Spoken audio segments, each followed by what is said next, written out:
Podmortem would like to thank Original Cinematic for sponsoring this week's episode. Original Cinematic is an independent production company that has made it their mission to create, produce, and promote films that are inclusive, honor women, promote the LGBTQIA+ community, and provide prominent positions and roles to POC actors and filmmakers, and promote the films of marginalized and underrepresented populations. These are all things that are extremely important to our podcast as well.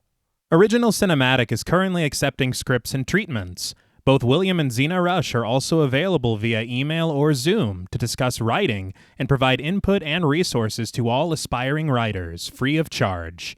Their information will be made available in the show notes. There may be delays due to a hectic schedule and all projects being read on a first-come, first-served basis, but everything will be read and responded to. William Rush has individually produced numerous projects, including Pack is Here, Before, The Cottage, The Winemaker, and Day by Day. Their multi-award-winning film Group premiered and was celebrated at multiple film festivals as well as screenings, both in person and via Zoom, that were graciously made available to us and our patrons. Original Cinematic has many exciting projects on the horizon. Their next film, Immersion, has been completed. The award-winning Sweetener is in development. Fetish begins shooting in September, and Encore will begin next spring. Their documentary, Women in Conversation, is slated for a September release, and we're looking forward to each and every one of them. It is truly an honor to partner with Original Cinematic, and we can't thank them enough for their contribution to our show. And now, back to our regularly scheduled program.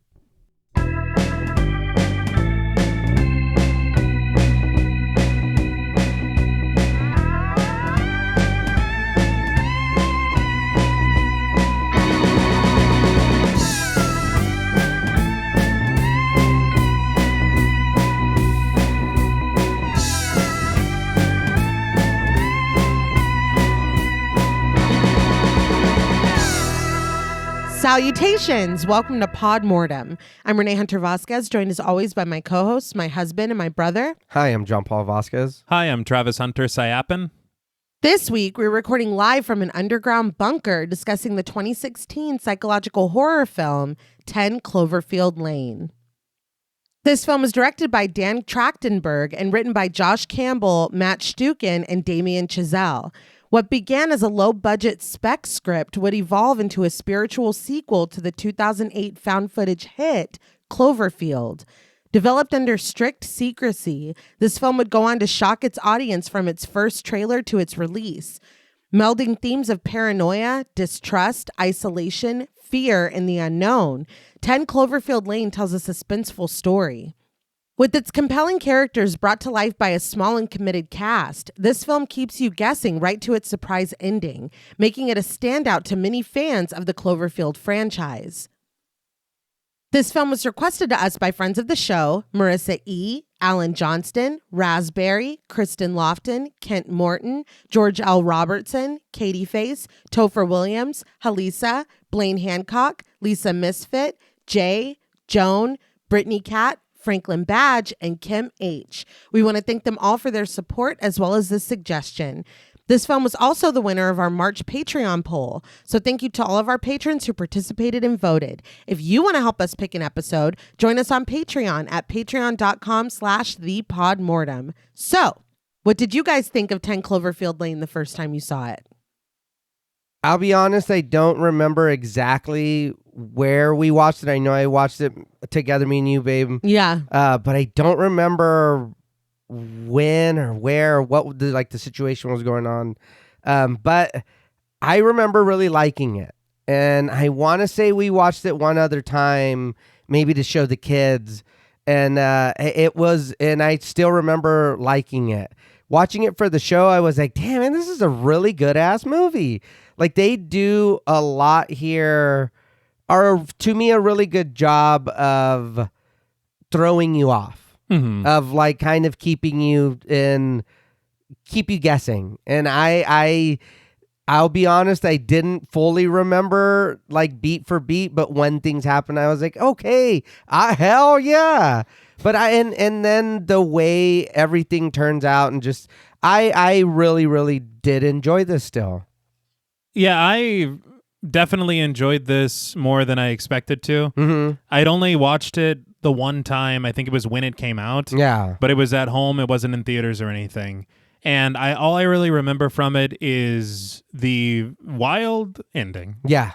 And the performances, especially John Goodman, Oh, yeah. being fantastic. Mm-hmm. And both of those things remain true this second viewing. Yeah. I do want to say very quickly about John Goodman, because as I was watching it this time, I kept thinking that it reminds me a lot of what we often say on the show about John Carroll Lynch, Yes. where depending on certain moments, certain looks, certain, the way that it's shot or whatever, the performance can flip on a dime. Mm-hmm. And he's a teddy bear or he's the scariest man you've ever seen. absolutely.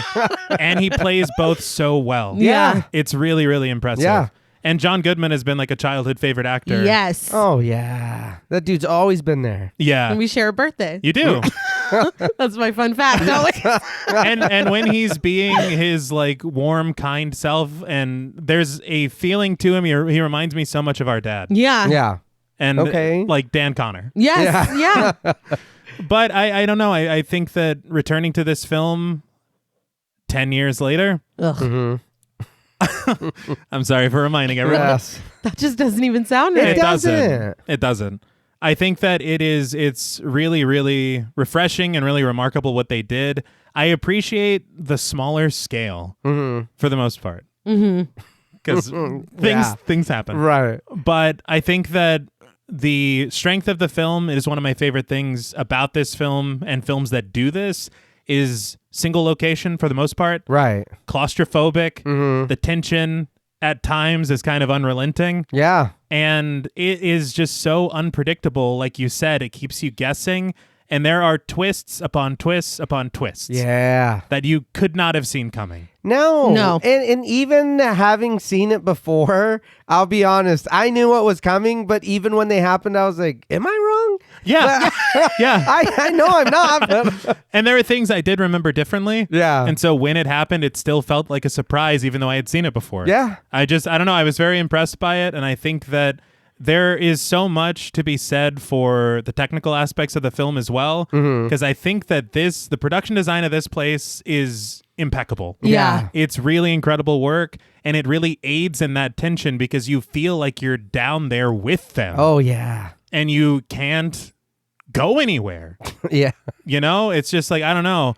It's very interesting to me. I will admit I am a little torn on the ending because I understand what they're doing, and it is an interesting place to take it after where we've been. But I also feel probably something that you'll tell us in the production, Okay. if that makes sense. Right. Okay. But no, I think that this is a lot better than...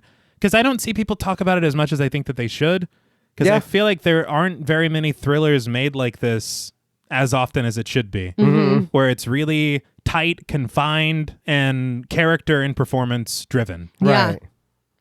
I love this movie. Like you said, John Paul, I don't remember the first time I watched it either. Yeah, I don't think we watched it in the theater, but I don't think so. I do remember that we watched it together. Yeah. And I've seen it a few times since, but it's funny. I remembered obviously the ending, but I remembered something different happening in the ending. And I was a little relieved that it didn't happen in real life. It only happened in my head. So, I mean, we can talk about that when we get there, but I just to echo what you guys said, the performances are really what sell this. And I love films like that. And I love feeling so... I don't love feeling so contained, but when a film can pull that off and you feel how the characters feel, you know, it's just a testament to the performances. And I love anything, movie, show, book, that's going to make me second guess what I'm pretty sure is happening. Yes. Yeah. Because so many times in this, and I'm so lucky that whenever we did watch it, it hadn't been spoiled for me. I didn't know what the truth was. Yeah. And so many times throughout, you're like, no, it is. Wait, I don't know. No, it's not. And so you're just agonizing of who do I trust? What do I believe? Yeah. It's just, the story is just told very well. And to that point, I also wanted to comment on how well it's written. Yeah. Yes. Because there are so many things presented early in the film, in the middle of the film, that become so important later. Mm-hmm. And it's just really excellent screenwriting to kind of plant these seeds like that. For sure. I just think that I love this film a lot. And I agree that it doesn't really get talked about enough. I know that everybody loves Cloverfield. Mm-hmm. But for me, I like this one better. Oh, yeah. Oh, yeah. I don't really remember the Cloverfield paradox, but I remember being like, it wasn't as good as 10 Cloverfield Lane. But no, I think that it's a really good movie. I think that and I was a little surprised when it won the poll, but I was like, you know what? Hell yeah. Yeah. I'm excited to talk about this. And I know sometimes I'm not for the psychological whatever, but this movie does it great. Mm-hmm. This movie, I will say, again, watching it, I was like, damn, that's fucking good. Like like you were saying, T, about them being confined and we're stuck in this one place. I think that it doesn't matter. I was never bored. I was never like, okay, what's gonna, like, I'm sitting there on the edge of my seat. Mm-hmm. Even when things were peaceful, I'm like, okay, what's going on?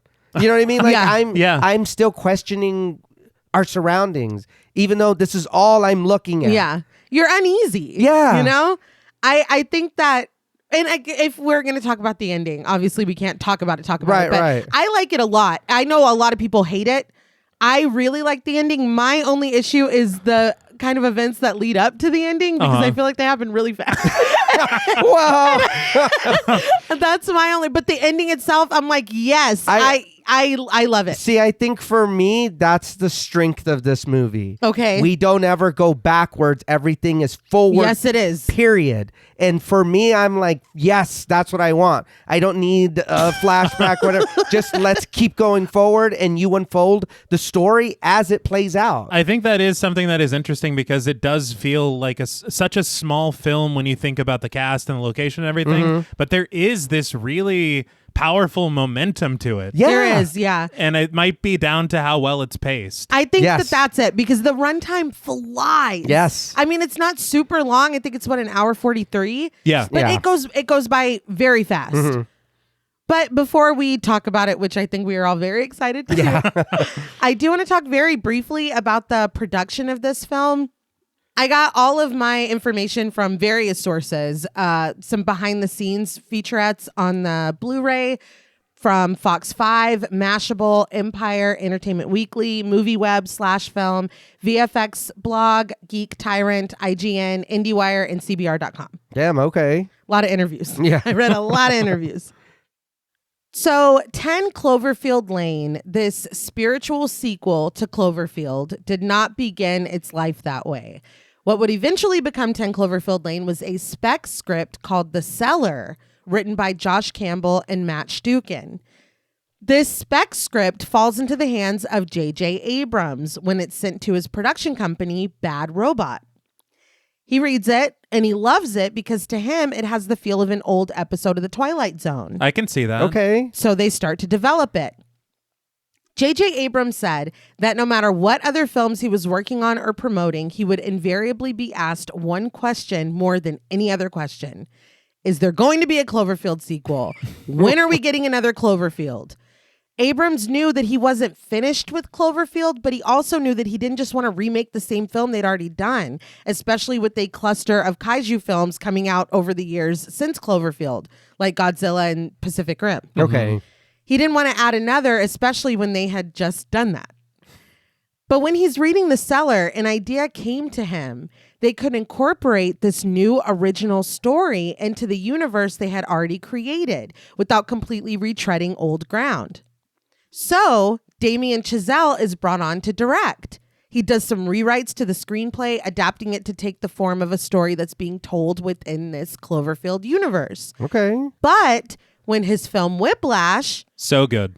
Is it? Yes. I still haven't seen it. Yeah. Okay. When it suddenly receives funding, he has to leave this project as the director. So now there is no director. Oh.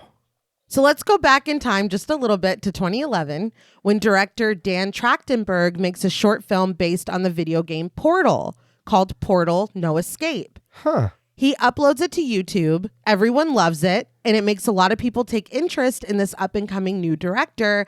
Some of these people that are giving him attention happen to work at a production company called Bad Robot. Okay. He said that he had taken several meetings with Bad Robot, but nothing had come of it. So when Chazelle leaves the project, they send the script to Trachtenberg.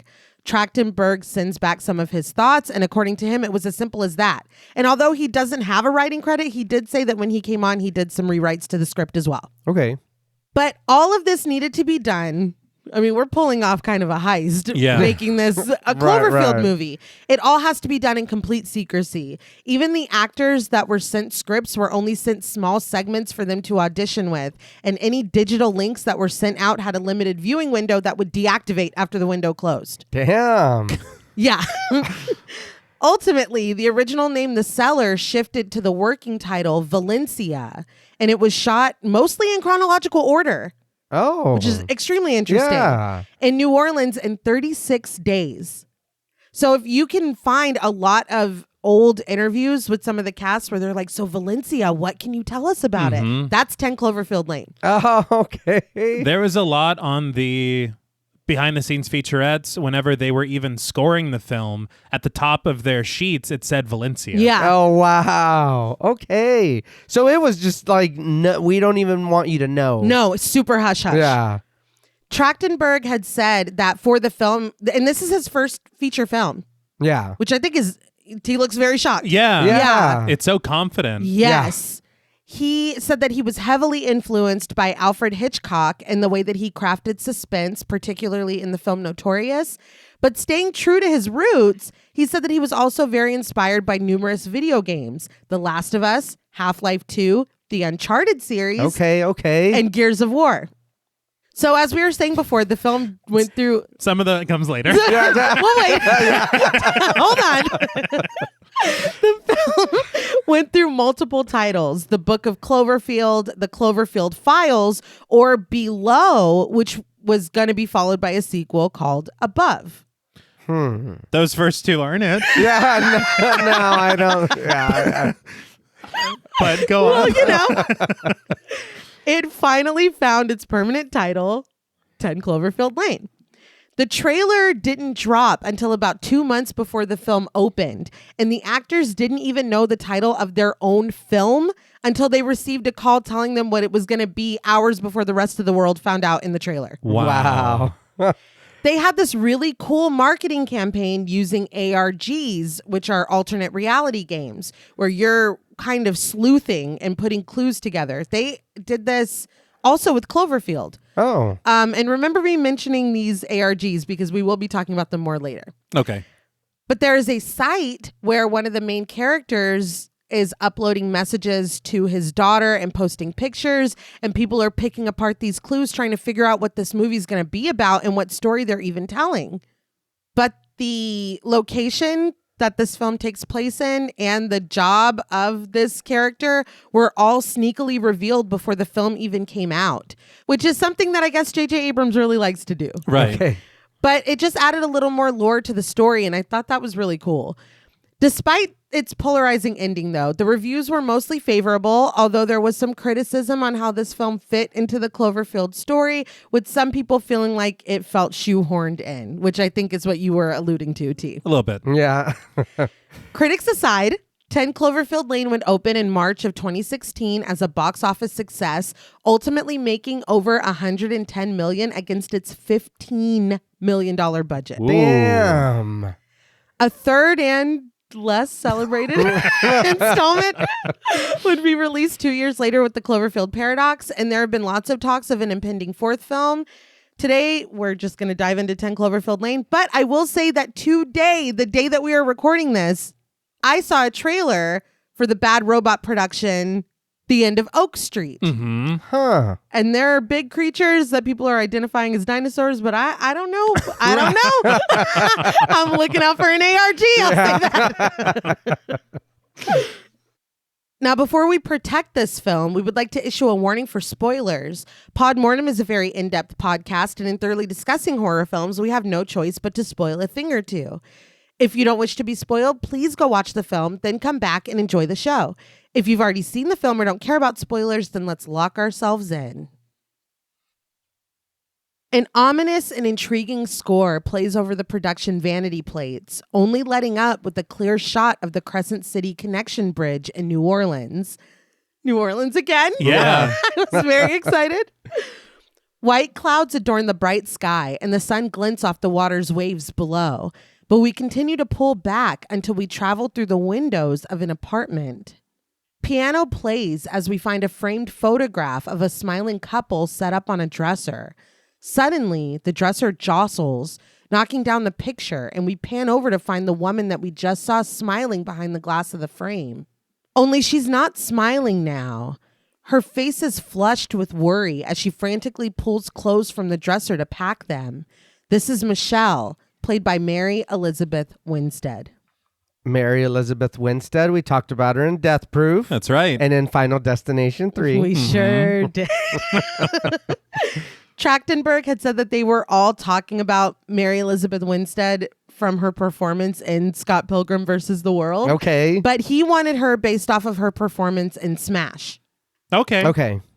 I think that she is incredible in this film. Yes. Because a lot is asked of her, and I think that her character, honestly, because the term final girl is used a lot, but I feel like in that vein, she is very industrious. Smart, yeah. capable. She is very Yeah. intelligent. Yes. You'd want her in your corner. Yes. Yeah, no, I enjoyed her character a lot. Me too. She packs in a fevered frenzy, snatching clothing suspended from a line against the wall, using the handle of a screwdriver to open a drawer and get her belongings out. She throws them into a waiting box and stuffs clothes into suitcases haphazardly. Once she zips the suitcases up, she glances over at her phone. Before picking it up, she covers her face and takes a deep, shaking breath, steadying herself before snatching the phone up and making a phone call. She gnaws on her fingernail, her face lit by the sun's glow seeping in through the curtains as she waits for the person on the other end to pick up. When they do, her words are lost to us beneath the dramatic score, but the worry and anxiety that warps her features and brings tears to her eyes still gets the message across. She ends her call, snatches a bottle of liquor from the windowsill, and finally leaves the apartment with her belongings in tow, closing the door firmly behind her. We stay behind for just a moment, lingering on the keys she's left, gliding past them to reveal that she's also left an engagement ring. I was a big fan of this opening sequence, this visual storytelling. Oh, yeah. No dialogue, no anything but the music and her performance. Yeah. I thought it was fantastic. Yeah, whatever's going on is not good. No. Yeah. And Trachtenberg had said that so many films start with the protagonist like in happy times and everything goes downhill. Yeah. He wanted to kind of do the opposite of that. Okay, yeah. In her car, Michelle grips the steering wheel, blinking back the tears in her eyes as she takes the bridge out of the city. We find her driving along a country road flanked on either side with vibrant green trees. It's nighttime when she stops at the Kelvin gas station to fuel up. She looks around nervously, but she seems to be alone. Even though the neon signs boast being open 24 hours, she can see through the window that there's no one behind the counter inside. I also saw a neon sign for Slush Show. We're going to talk about Slush Show in 1 second. Okay. Okay. Yes. You got it covered. Yep. The headlights of a truck fall upon her as the vehicle makes its way into the lot and stops at the gas pump directly behind her. Michelle eyes the vehicle with suspicion and fear. The headlights turn off, but Michelle has finished gassing up and gets back into her car. So I have a couple things here. Okay.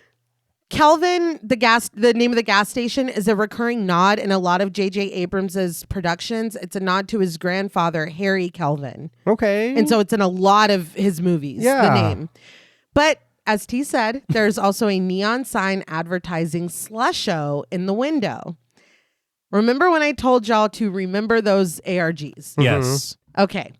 From what I was able to put together, in the ARG for the first Cloverfield, they established a deep sea drilling company, the Tagruato Corporation. Okay. Tagruato has multiple subsidiaries. One of these is Slusho. It's exactly what it sounds like. It's a drink company. Yeah. But in the ARG, it's revealed that they put something in their drinks. Now, y'all are either going to love this or hate this. It's already getting very interesting. John Paul's eyes are slits. I'm still with you. I'm still with you. They put something in their drinks called sea nectar, which is allegedly taken. Hold your comments till the end. Okay. Which was allegedly taken from the Cloverfield monster while it was asleep in the ocean. I would like to comment now.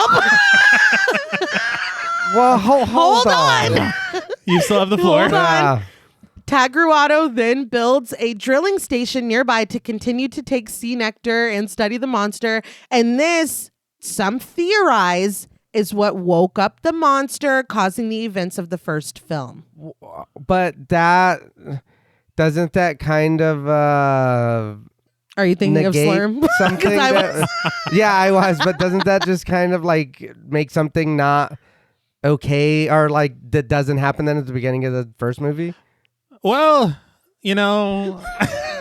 I'm sorry. It's just very funny to me that they're like, look, we know it's a monster. Yeah, no. But Boy, these that's ridiculous. slushies are just too delicious. Yeah. John Paul put a pin in that because Okay. we are going to deal with another subsidiary that might mess with stuff in the sky. Oh my god. Okay. But Tagruato is really Into some shit, dude. into some shit. Yeah. they are just Slurm. Yeah. Right. It sounds a lot like Slurm. Yeah.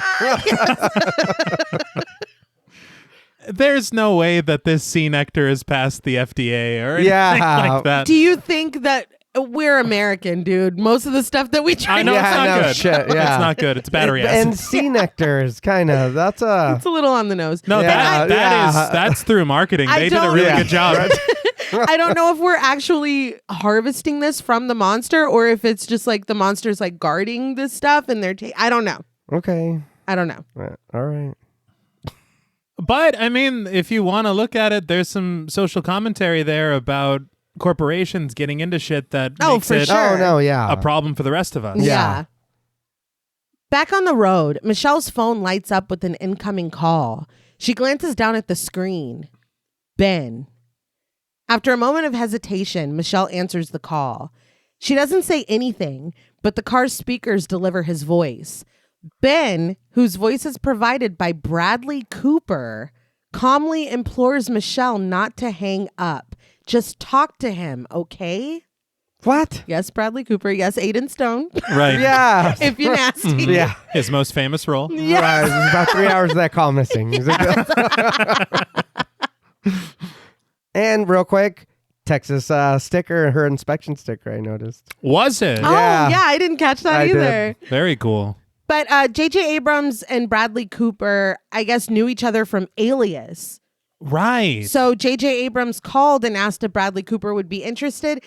Again, I read a lot of interviews and some tellings of this story. Bradley Cooper was very enthusiastic, and in others, he took some convincing. But either way, he recorded his lines on his phone and sent them in.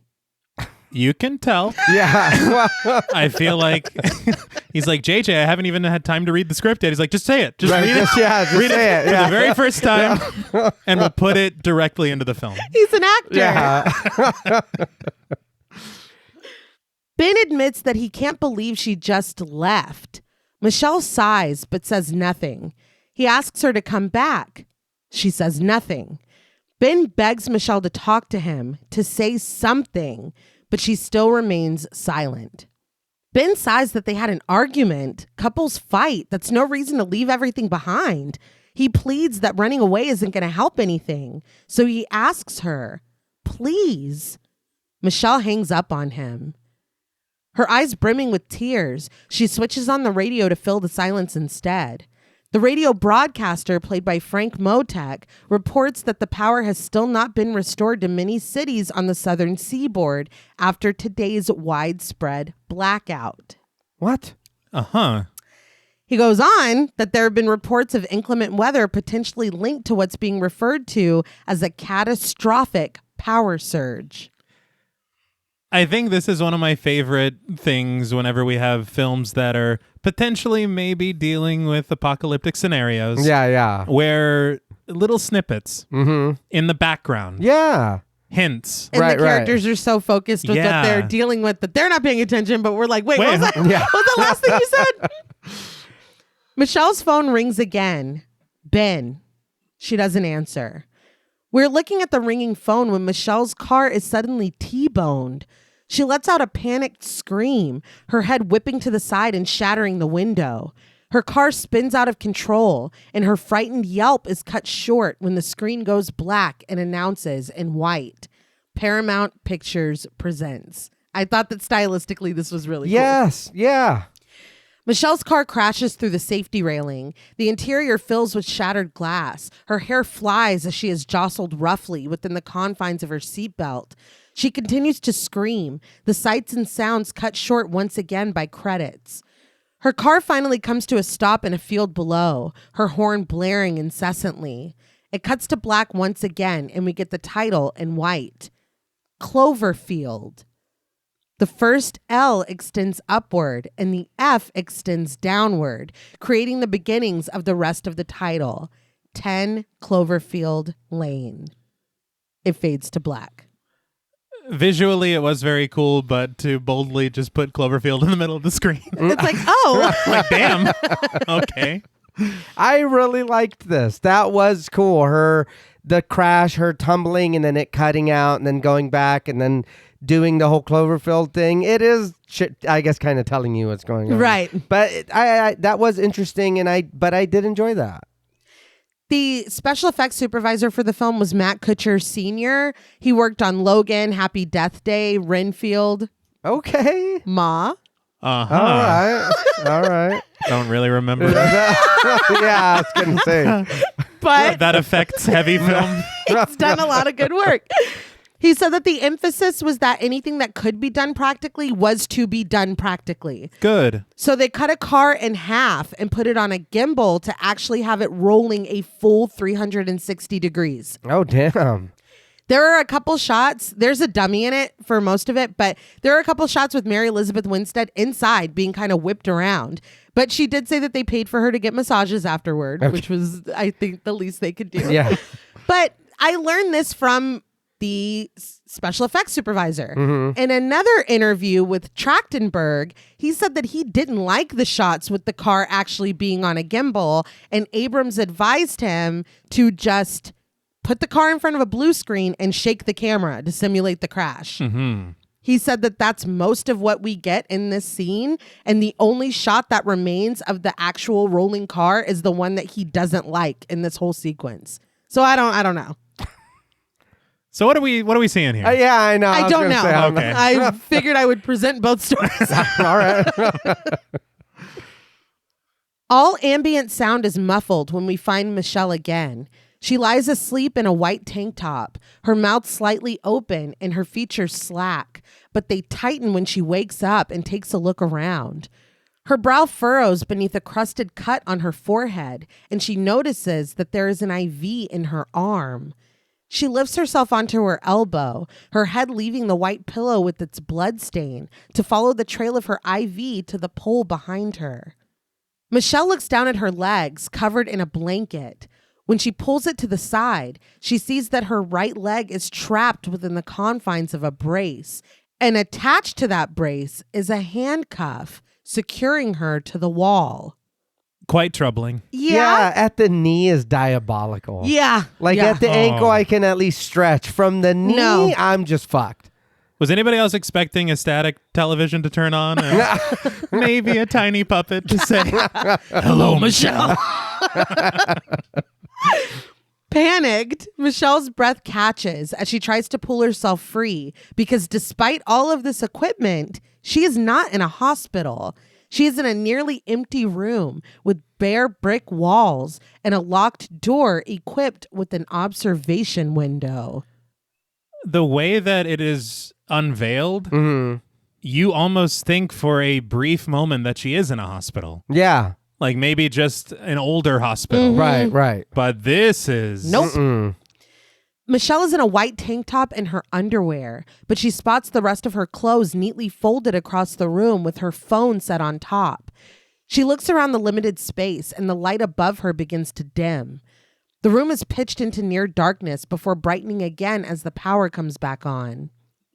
Grunting, Michelle rips the IV from her arm and tries to reach her phone, but she's still confined to the bed by handcuffs that don't give her more than a few inches away from the wall. When she tries to pull them free and she can't, she begins to sob, looking desperately around her situation as a melancholic score swells. As if it wasn't bad enough, she's out here, vulnerable thighs and everything. Right.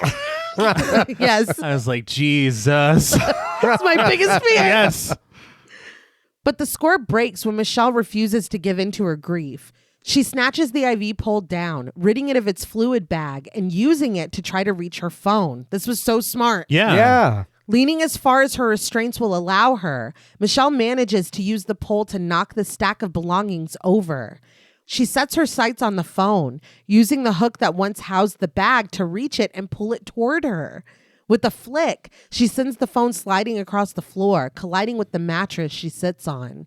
I was like, this is like record timing. Yeah. It took them like 20 minutes on Saw. Like, don't you have like a shirt or something? Yeah. Isn't there a plug in the bathtub maybe? Michelle snatches the phone up with trembling hands, and when there's, of course, no signal, she lifts herself as high as she can, extending her hand to the ceiling to try to catch one. But from somewhere above, a door opens, and someone with heavy, thudding feet approaches. Michelle lowers back onto the mattress, hiding her body and her phone beneath the blanket. Once the person reaches the door and unlocks with a heavy clanging, the door creaks on its tired hinges as it's pushed open, and the man with the thudding boots steps inside. Michelle's breath quickens into pants as she stares at him, a gun on his hip and a tray in his hands. He sets the tray down on the floor wordlessly, a blue mug, scrambled eggs, oatmeal, toast.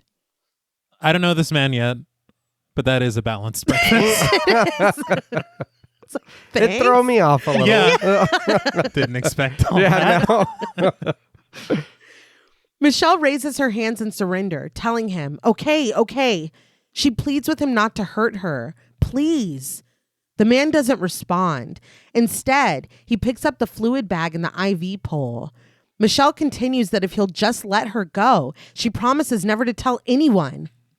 The man sets the pole back up, and instead of addressing her bid for freedom, he says flatly that she needs fluids. She was in shock. Steeling herself for the answer, Michelle asks him plainly, "What are you going to do to me?"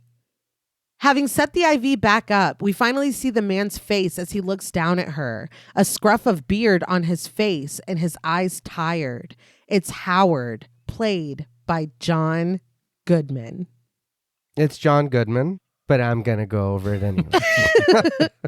He was in Raising Arizona in 87, Arachnophobia in 90, The Babe in 92, and he was motherfucking Fred Flintstones Yes. in The Flintstones in 94. And I don't know if this is correct, how many episodes there was of Roseanne and the Connors, but it says he was in 230 episodes of Roseanne. Damn. And I know the Connors was on for a little bit. Several seasons. Yeah. Dan Connor. Yeah. Love him. Trachtenberg had said that John Goodman was not who he first thought of to play Howard, but when his name was mentioned during a meeting, he could not get it out of his head. He said that instead of thinking of any specific role John Goodman had played, he thought of an interview that he saw where John Goodman was getting more and more agitated by the interviewer, but trying to remain professional. I guess they were like poking at him. I don't know. What a... I know. Okay, yeah. Yeah, That fits. it does. John Goodman said that he was so intrigued by this role because he'd never played a character like this before or read a script like this before. He did lament having to grow a beard because he said it was making him sneeze. And it did make me laugh because in an interview, the interviewer was like, "You've played so many roles." Like, he was talking about all the movies and the projects that he's done. And he was like, "What character of yours would you like to see down in this bunker with Howard?" And John Goodman, after thinking for a second, said that he would love to see Walter from The Big Lebowski because he would have Howard handled very quickly. Oh, yeah. Oh, yeah. Absolutely. He brought an Uzi. What the hell? You forget until you sit down and think about it how many Coen Brothers films he was in. Yes. Yeah. Oh, yeah. It's unbelievable. He's great, though. Yes. Something interesting that came up in my research, they had said that, of course, they filmed in New Orleans because of the tax incentives, but also because at the time, I don't know if he still does, but John Goodman was living there. Oh, all right. All the Hell more reason to Yeah. maybe we'll run into him. Yeah. Did you know we share a birthday? Yes, I've heard. Yeah. My whole life. Yeah. But Howard tells her, I'm going to keep you alive. He carries the IV pole out of the room and returns with a pair of crutches. He sets them down, advising her to learn how to get handy with these. He turns to leave the room, but he comes back when Michelle speaks up. Her boyfriend was expecting her, and he'll send the cops looking for her. With a sigh and a nervous fidget, Howard offers an apology, but no one is looking for her. He tosses a key to the cuffs onto the mattress before turning and leaving the room. What? Yeah. Yeah. Again, this changes what I'm thinking. There's so much like contradictory Mm-hmm. things going on here. Yeah. You have, of course, the way that she woke up, and it's like, okay, it is like a, captive Yeah. jigsaw situation. Right. But then you're like, okay, but my things are right there, and I can very easily find a way to reach them. My phone's right there. Yeah.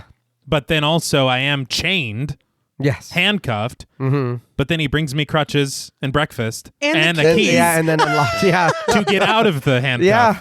So it's like, what the hell Yeah. am I supposed to think right now? Yeah. What is going on? The door clangs loudly as he engages the locks, and Michelle listens to his heavy footfalls retreat. So again, he gives her the keys to the cuffs, but he still locks her in the room. Yeah. And then I'm like, yeah, no, I really don't know. Yeah. Yeah. Yeah. For Like, real. you can practice, but I'm still... Yeah. In here. Yeah. The score grows frenzied as Michelle grabs the key and immediately unlocks the handcuffs. She braces her weight against one of the crutches to pull herself to her feet.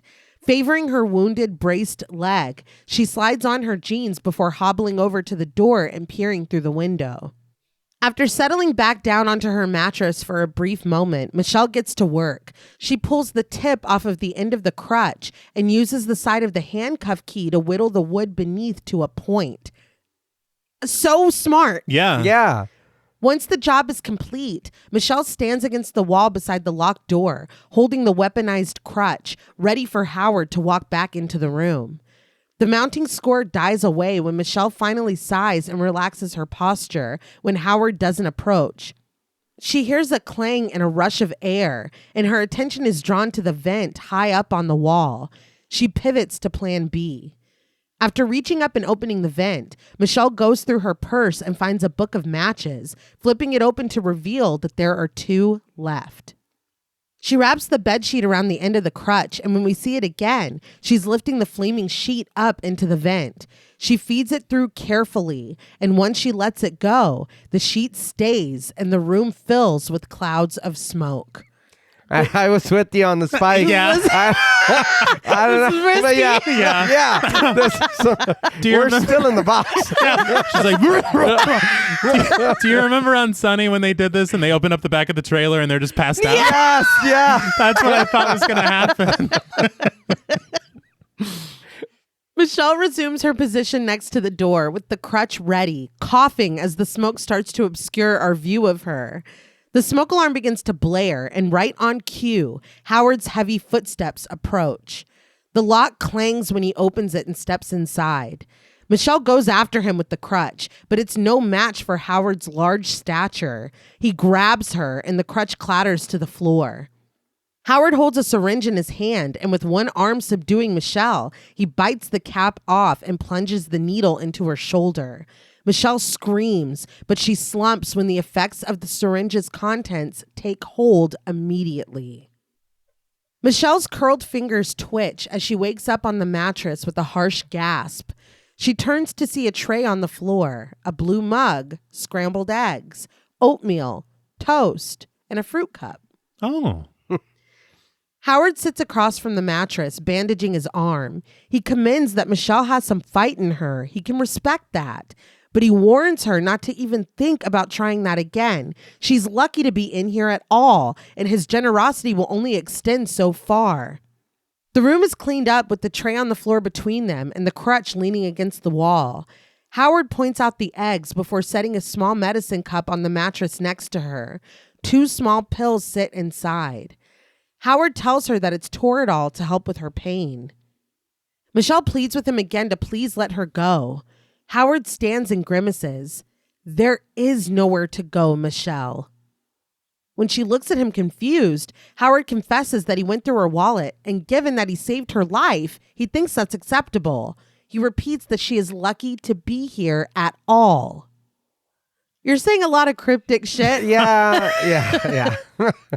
And maybe I'll give you I set the sheet on fire and shoved it in there, so you had to knock me out. But tell me what the fuck then. Don't just say weird things. Tell me what's going on. We've both done some things. Yeah.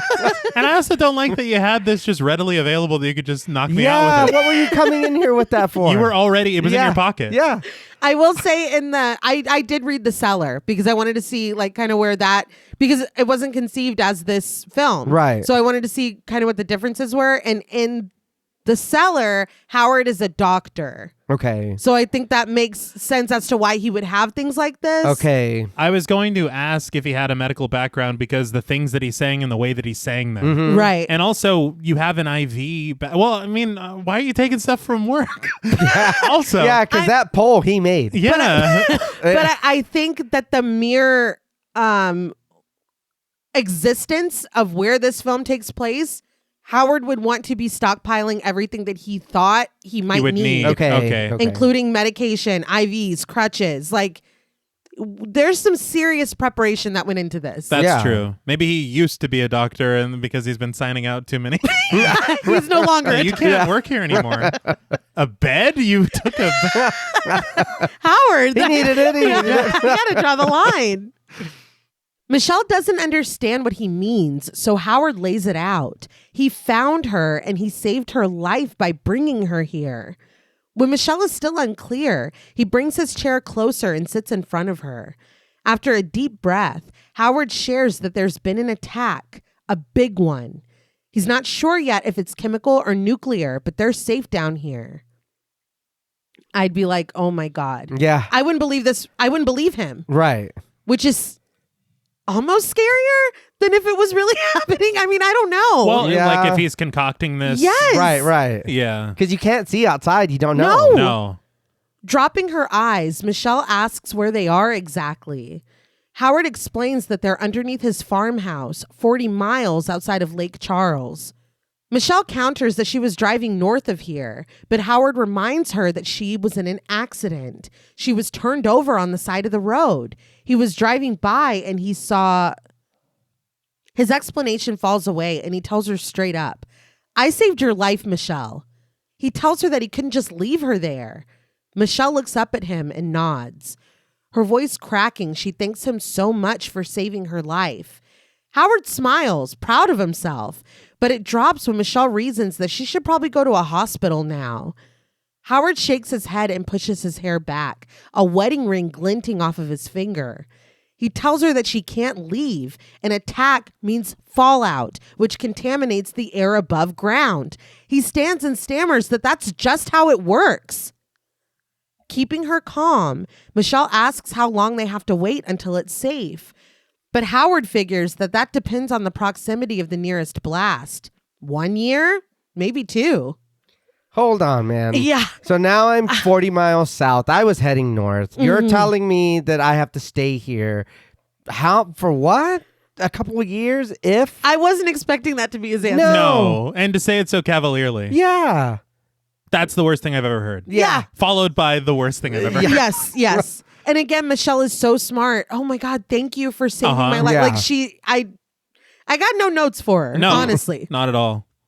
Michelle stares up at him, but Howard isn't done. Scrunching his face, he offers that that's only if they're talking about the weapons that they know of.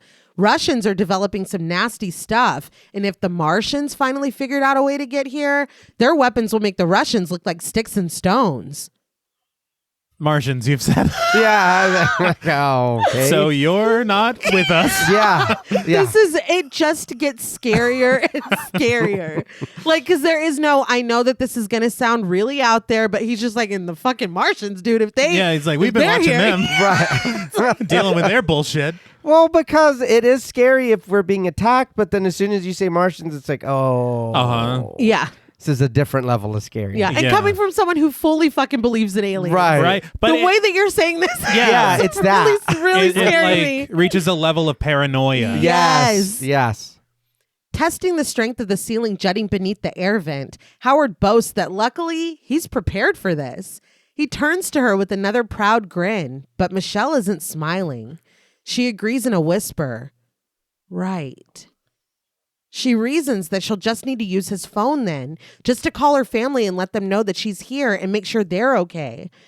But Howard breaks the news with a sigh that her family is not okay. Michelle wonders how he knows that. So Howard tells her with a shrug, everyone outside of here is dead. Michelle tries another approach. What about him? Doesn't he have a family? Before Howard can answer, a loud clanging echoes outside of the room as something crashes to the ground. Craning her neck to try to look past him, Michelle asks, "Who's that?" Howard's jaw juts in annoyance, but he composes and politely excuses himself.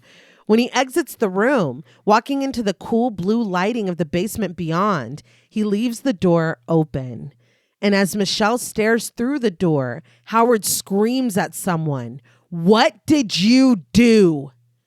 There is a troubling rhythmic thudding and a pallet full of supplies, and Michelle's view rocks with the impact of something. I swear I thought Howard excused himself just to go kick the shit out of whoever had done this. Yeah. I mean, that's what it I was like, oh my God. What is going on? What are we doing? For me, I was like, oh, this is concerning. Who are you treating that way? Yes. Is that what I'm fixing to go through? Right. Yeah. The shout, Yeah. the thudding. and Whatever just- was that? yeah. The flip of, excuse me, what did you, like, I Yeah. mean, it's like, oh my, like, I got to get the fuck out of here. Yeah. I'll take my chances in the mystery wall because this ain't it. Howard is wincing when he steps back into view and scoops up the first aid kit he left on the floor. Leaning on his chair, he levels with Michelle. He's going to tell her what he told him.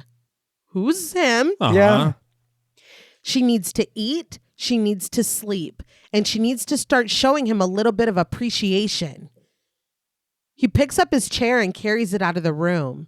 Gripping the door, he fixes his cold gaze on Michelle. "My name is Howard, by the way." He closes the door and the lock clangs loudly as Howard secures it shut. I just want to say that the whole time, of course, there's this level of confusion and just puzzlement because you don't know what's going on. Yeah. But upon learning that there was another person there who may or may not have been beaten into submission, Yeah, it did make me feel a little bit better for Michelle. that it's not just Okay. the two of them. Yes. Yeah. Okay. After kind of spending a little more time with Michelle and Howard, I feel like this is probably a really good place to discuss some of the music in this film. Okay. The composer was Bear McCreary, Okay. and that name is very familiar because he's worked on so many things, but one of the things that is most attached to his name, at least from what I've understood, is the theme song and the majority of the music of The Walking Dead. Okay. The theme song for The Walking Dead Yes. is fucking Yeah. fire. It's, Yeah. I remember the first time I ever heard it, I was like, that's the scariest thing I've ever heard in my life.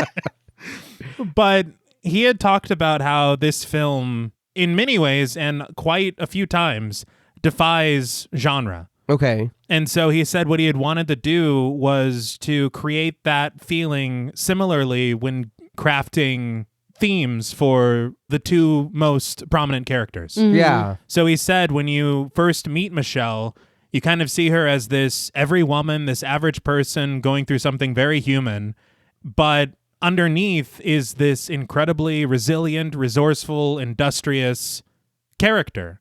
And so rather than giving her a standard, like stereotypical theme, he sought unconventional instruments to kind of give more of an exotic feel to whenever we see her on screen. Okay. Because it kind of speaks to this interesting aspect of her character that's lurking underneath the surface. Right. Which I thought was very interesting. Yeah. And for Howard, we, especially at the beginning, we first meet him as this very imposing, frightening, this presence, but all of his music and his theme is this very light and glassy, a very cold harmonic kind of structure. Mm-hmm. So it's just a very interesting thing where what you see is not what you hear, and it's things that are a little more hidden within these characters that are kind of being brought out through the themes composed for them. Okay. And he also thought the same thing regarding the film itself. Yeah. Because this film is this very contained, very small scale, for the most part, Yeah. Right. thing. Yeah. But what he wanted to do instead, after talking to Trachtenberg and J.J. Abrams, was for the score to evoke a bigger cinematic style of storytelling. And you hear that especially at the very, very beginning, where it is this big orchestra. Yes. And it is kind of surprising for what we're getting in just a little while. But he had said that he brought together 4 different orchestras for this film. God damn. The smallest being a 4-piece called, I think it was the Calder Quartet. Okay. And the largest being a 90-person orchestra. God damn. Okay. And depending on what was required or called for, that's what he used for the given moment. Right. And he had said that these orchestras kind of form the emotional core of the film, and that his biggest influence on the music for the suspense aspects of it was Bernard Herrmann's score for Psycho. Okay. Of course. And you definitely hear that too. Yeah. And especially with what you said earlier about trying to evoke this older style of thriller, Right. it makes perfect sense. Yeah. Later, Michelle is asleep on the mattress when she's woken by a sound above. Her eyes float to the water-stained ceiling as a vehicle loudly drives above where she rests. Her gaze follows the sounds as music begins to float into her room. Venus by Frankie Avalon. She realizes that the door is cracked open. Michelle cautiously steps out into the blueness beyond her room. There are tall shelves full of survival supplies, canned food, drinks, plants, and goods. She continues forward slowly, but she's startled when something clangs. She gasps and takes a step back when she spots Emmett, played by John Gallagher Jr., lying on his cot amongst the shelves with a bag of goldfish on his chest. John Gallagher Jr. We talked about him in Hush in 2016. We did. They, in the interviews, had said that they didn't get a full read on Emmett's character until they cast John Gallagher Jr. Okay. They liked his performance in Short Term 12. And they said that he just brought such a levity and a liveliness to Emmett. Okay. That kind of shaped the character. Because again, I read The Cellar. His name is like Nate or something. It's not even Emmett. But this motherfucker is completely different. This is not the same Really? character whatsoever. Interesting. Whatsoever. Emmett chuckles an apology as he sits and sets his snack to the side. He wears a tank top with a visible bruised wound on his shoulder. That arm is lifted into a sling. Emmett picks up the goldfish bag again and offers it to her, assuring her that he wasn't trying to scare her and asking if she's hungry. When Michelle doesn't respond, he sets the bag to the side and asks how she's doing. Is she okay? Looking around, Michelle asks him what this is. Emmett explains that it's a bunker. He admits that her room is a little bit of a fixer-upper, but he shrugs that at least she gets a door. A scary door, but a door. It is a scary It is, yeah. Michelle asks how long he's been down here, and Emmett says that he thinks it's been a couple days. He chuckles that it's hard to tell without any windows or sunlight or anything. Michelle leans forward on her crutch, dropping her voice when she asks him how they get out of here. Emmett's gentle smile fades, and he's like, "Oh, he didn't tell you?" Not wanting to break the news to her, Emmett stammers that getting out of here is the last thing she wants to do because the air out there is contaminated. Howard suddenly walks over, his face stern when he notices that she's met Emmett. Michelle nods and asks what happened to him. An edge to his voice, Howard replies that Emmett did that to himself and his stumbling around isn't helping anything. What she heard earlier was Emmett knocking over his shelf with the whole week's worth of food. He focuses his frustration on Emmett, adding, which he's sorry for, correct? See, this is terrifying. Yeah. He did that to himself could mean he did something wrong and so I broke his arm. Yeah. And I did it to him, yeah. Yeah. After a moment, Emmett nods casually. Totally. After a frustrated sigh, Howard turns his attention back to Michelle and lightens his voice. Let's go. Bathroom time. Also troubling. Yeah. Yeah. I did want to mention Venus by Frankie Avalon was one of the songs associated with the Trinity Killer on Dexter. And so that added another layer of it to me where I was like, I think I'm really scared of this guy. Okay. Like, I just don't know what he's capable of. And then you're playing this? Yeah. All right. Howard turns and walks away, and when Michelle looks at Emmett, he pops a goldfish into his mouth and raises his eyebrows. Leaning on a crutch, Michelle slides after Howard in her bare feet. Emmett follows behind as Howard leads them into what he calls the common area, which is good for R&R, and as they can see, he's planned for a long stay. We follow Michelle's gaze around the room to see Howard's fully furnished area, plants, a fish tank, books, pictures on the walls, a TV, cassette tapes, DVDs, CDs, furniture, a jukebox, and a framed crocheted sentiment. Home, sweet home. Nice little setup. That Honestly, is yeah. exactly my note. Yeah. I was very impressed. Yeah. It looks great. If you weren't scary, this would be Pretty Seriously. Yeah. Can you go? Yeah. It's like, you go check outside. We'll be fine in Yes, I promise. And give me the keys. there. Yeah. Howard explains that the aquaponics system cleans the air and keeps it fresh. He says that this is the living room and they're free to help themselves to any reading. He invites them to watch the films on DVD or VHS. Just put them back in the sleeve when they're done. Up a small set of stairs is the kitchen, which Howard boasts is fully functional. An electric stove, fridge, freezer, silverware. He indicates the dining table with 4 chairs and a sunflower centerpiece. Howard warns that it's a family heirloom, so watch your glasses. Always use coasters and placemats. It's the dad energy that he's bringing to this. What he's alleging is an end of the world situation. Mm-hmm. You can watch the movies, but put them back in their sleeve. You can sit at the table, but always use a coaster. It's like, it's just.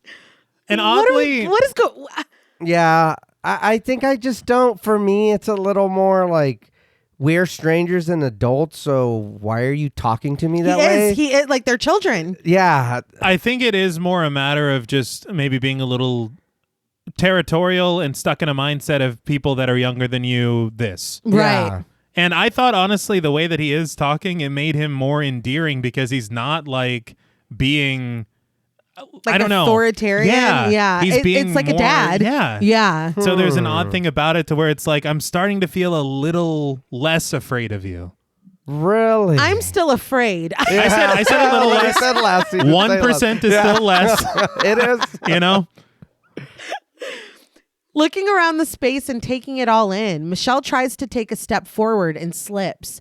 Instinctively, Emmett reaches out for her arm to steady her. Howard snaps at him immediately. Keep your hands to yourself. The 1% is back. Yeah, dude. What? Plus several more. Plus, yeah.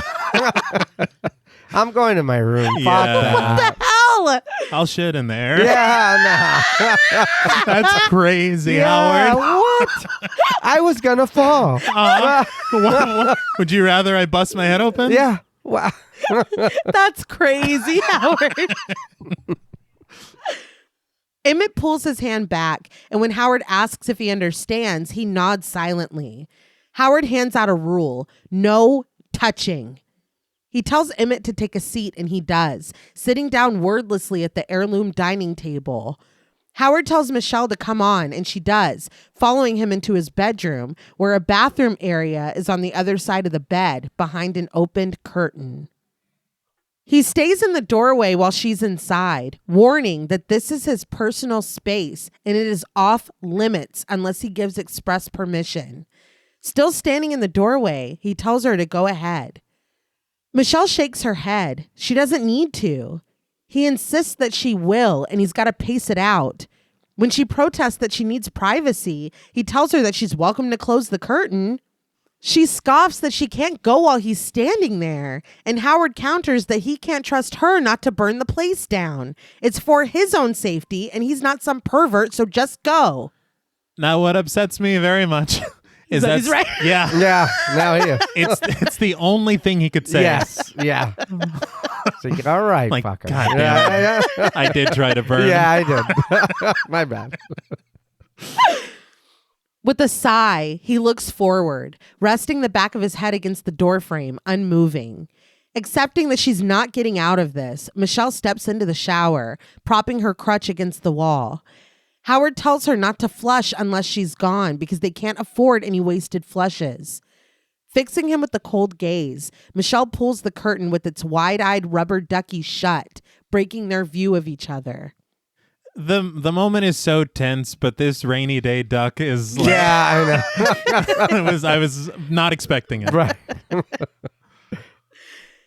Afterwards, Howard heads into the kitchen and tells Michelle to take a seat at the table. He asks if she's hungry. Michelle doesn't answer. Instead, she looks down at a stack of teen magazines on a small table next to the couch. Howard explains that those were Megan's. She never went anywhere without 2 or 3 of them. Confused, Michelle asks, "Who's Megan?" Howard replies flatly that Megan is not with us anymore. His delivery of things. Yeah. Mhm. I think that we've talked a lot on the show about it not even necessarily being the message, but the delivery. Right. And it's difficult because, yeah, you know, when you look at it on paper, if what you're saying is true, not only have you saved my life, but you have set us up for these 2 years. Yeah. But every moment with you has been a chore. Yeah. Like, it's really Yeah. difficult. Like, I really want to appreciate this to the full extent. It's but just, it is like you're saying it's hard to read. What do you mean she's no longer with us? Like, are you grieving saying that, or are you like Angry. is that a threat? Yeah. Was she, how long has this been going on? Right. Yeah. Like, well, we killed Megan. Yeah. Yeah. We got to go get another one. Yeah. The lights dim to complete darkness before quickly coming back on. Michelle looks worriedly up at them, but Howard tells her not to worry. It's just the generator. Michelle wonders if maybe it's a car outside, but Howard scoffs at this. That's not possible. Michelle shares that she heard one earlier above her room, but Howard dismisses this. It's like I was playing Need for Speed earlier. Yeah. I have surround sound. Yeah. That's the other thing I should have told you. But Howard dismisses her. If she had heard a car, the driver would be long dead by now. Michelle wonders if they shouldn't at least try to call the police or someone to find out what really happened. But Howard tells her again that there is no one to call. He uses a wooden spoon to point to a radio on the counter. He says that nothing is coming through. Michelle looks away, her expression drawn in worry. Pressing the spoon against the side of his head, Howard squeezes his eyes shut, accepting that she thinks he sounds crazy. He shakes his head that it's amazing. They wear helmets when they ride their bikes, wear seatbelts in the car, have alarm systems to protect their homes. But what do you do when the alarm goes off? His voice mounting, he clarifies that crazy is building your ark after the flood has already come. When Michelle looks up at him, he softens, twirling the spoon in his hand, and he decides that maybe it's time she met Frank and Mildred.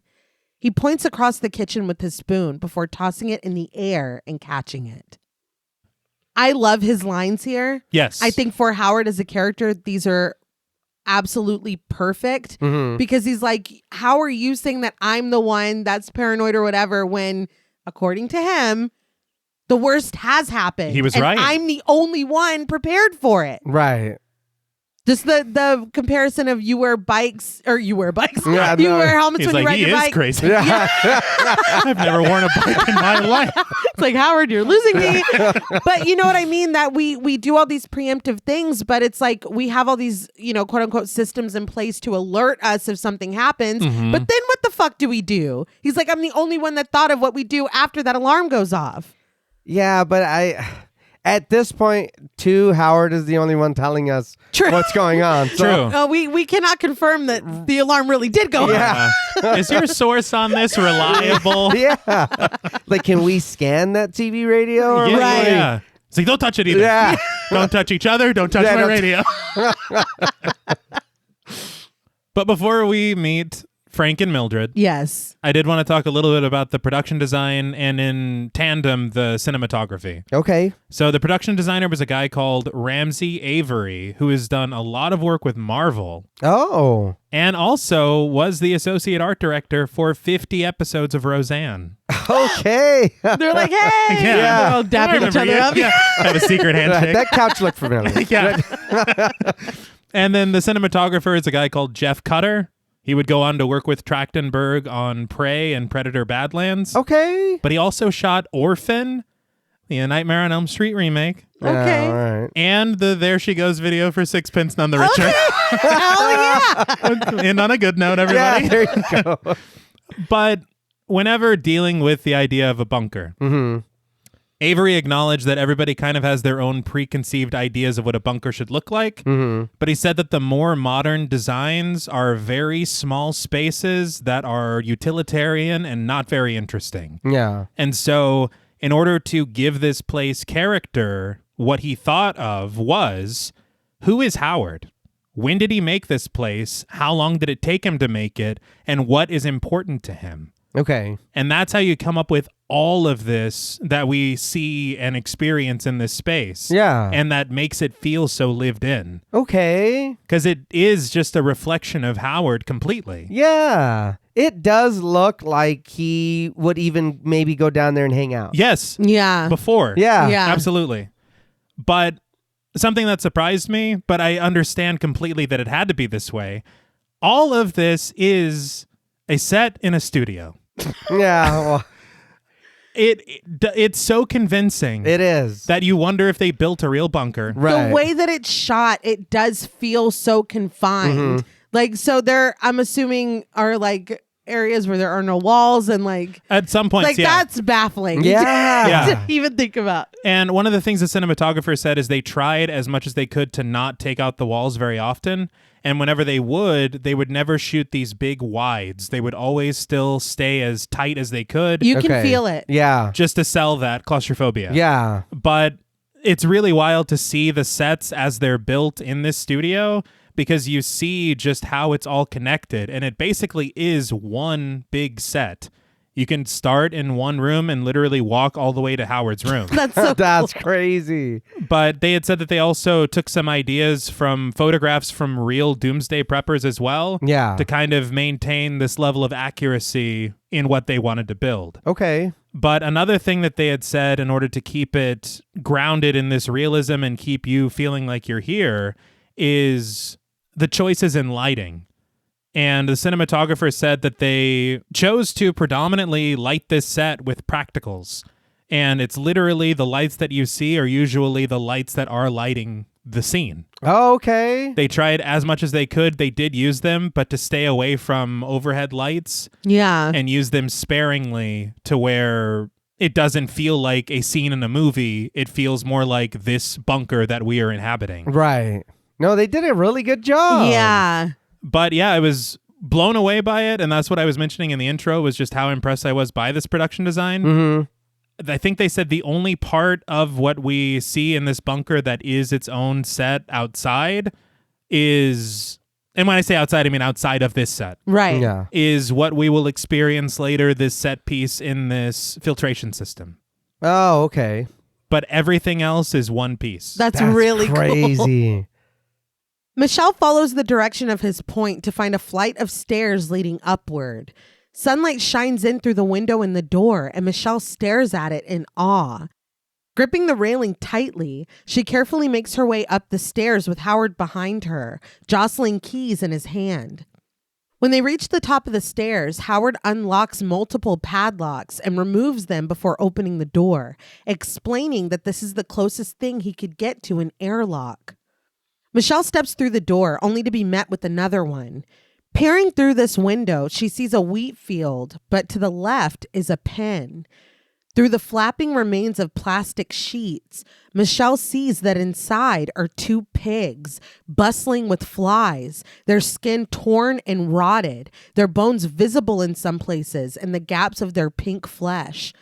She gasps and covers her mouth, and Howard can only offer, "See?" Pigs hate it. This they do. Yes. Things just went from worse to I'm going to die, right? Oh, Yeah. And then, I mean, that's your evidence. Yeah. Luke McDonald was the VisFX supervisor. He did work with effects houses on Sin City and Shutter Island. He has some wild credits. Okay. But he said that visual effects should help the story without obstructing it.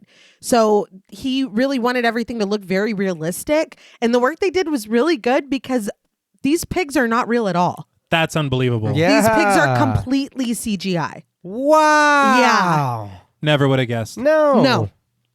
But Michelle asks what happened to them, and Howard explains that they weren't as lucky as Michelle.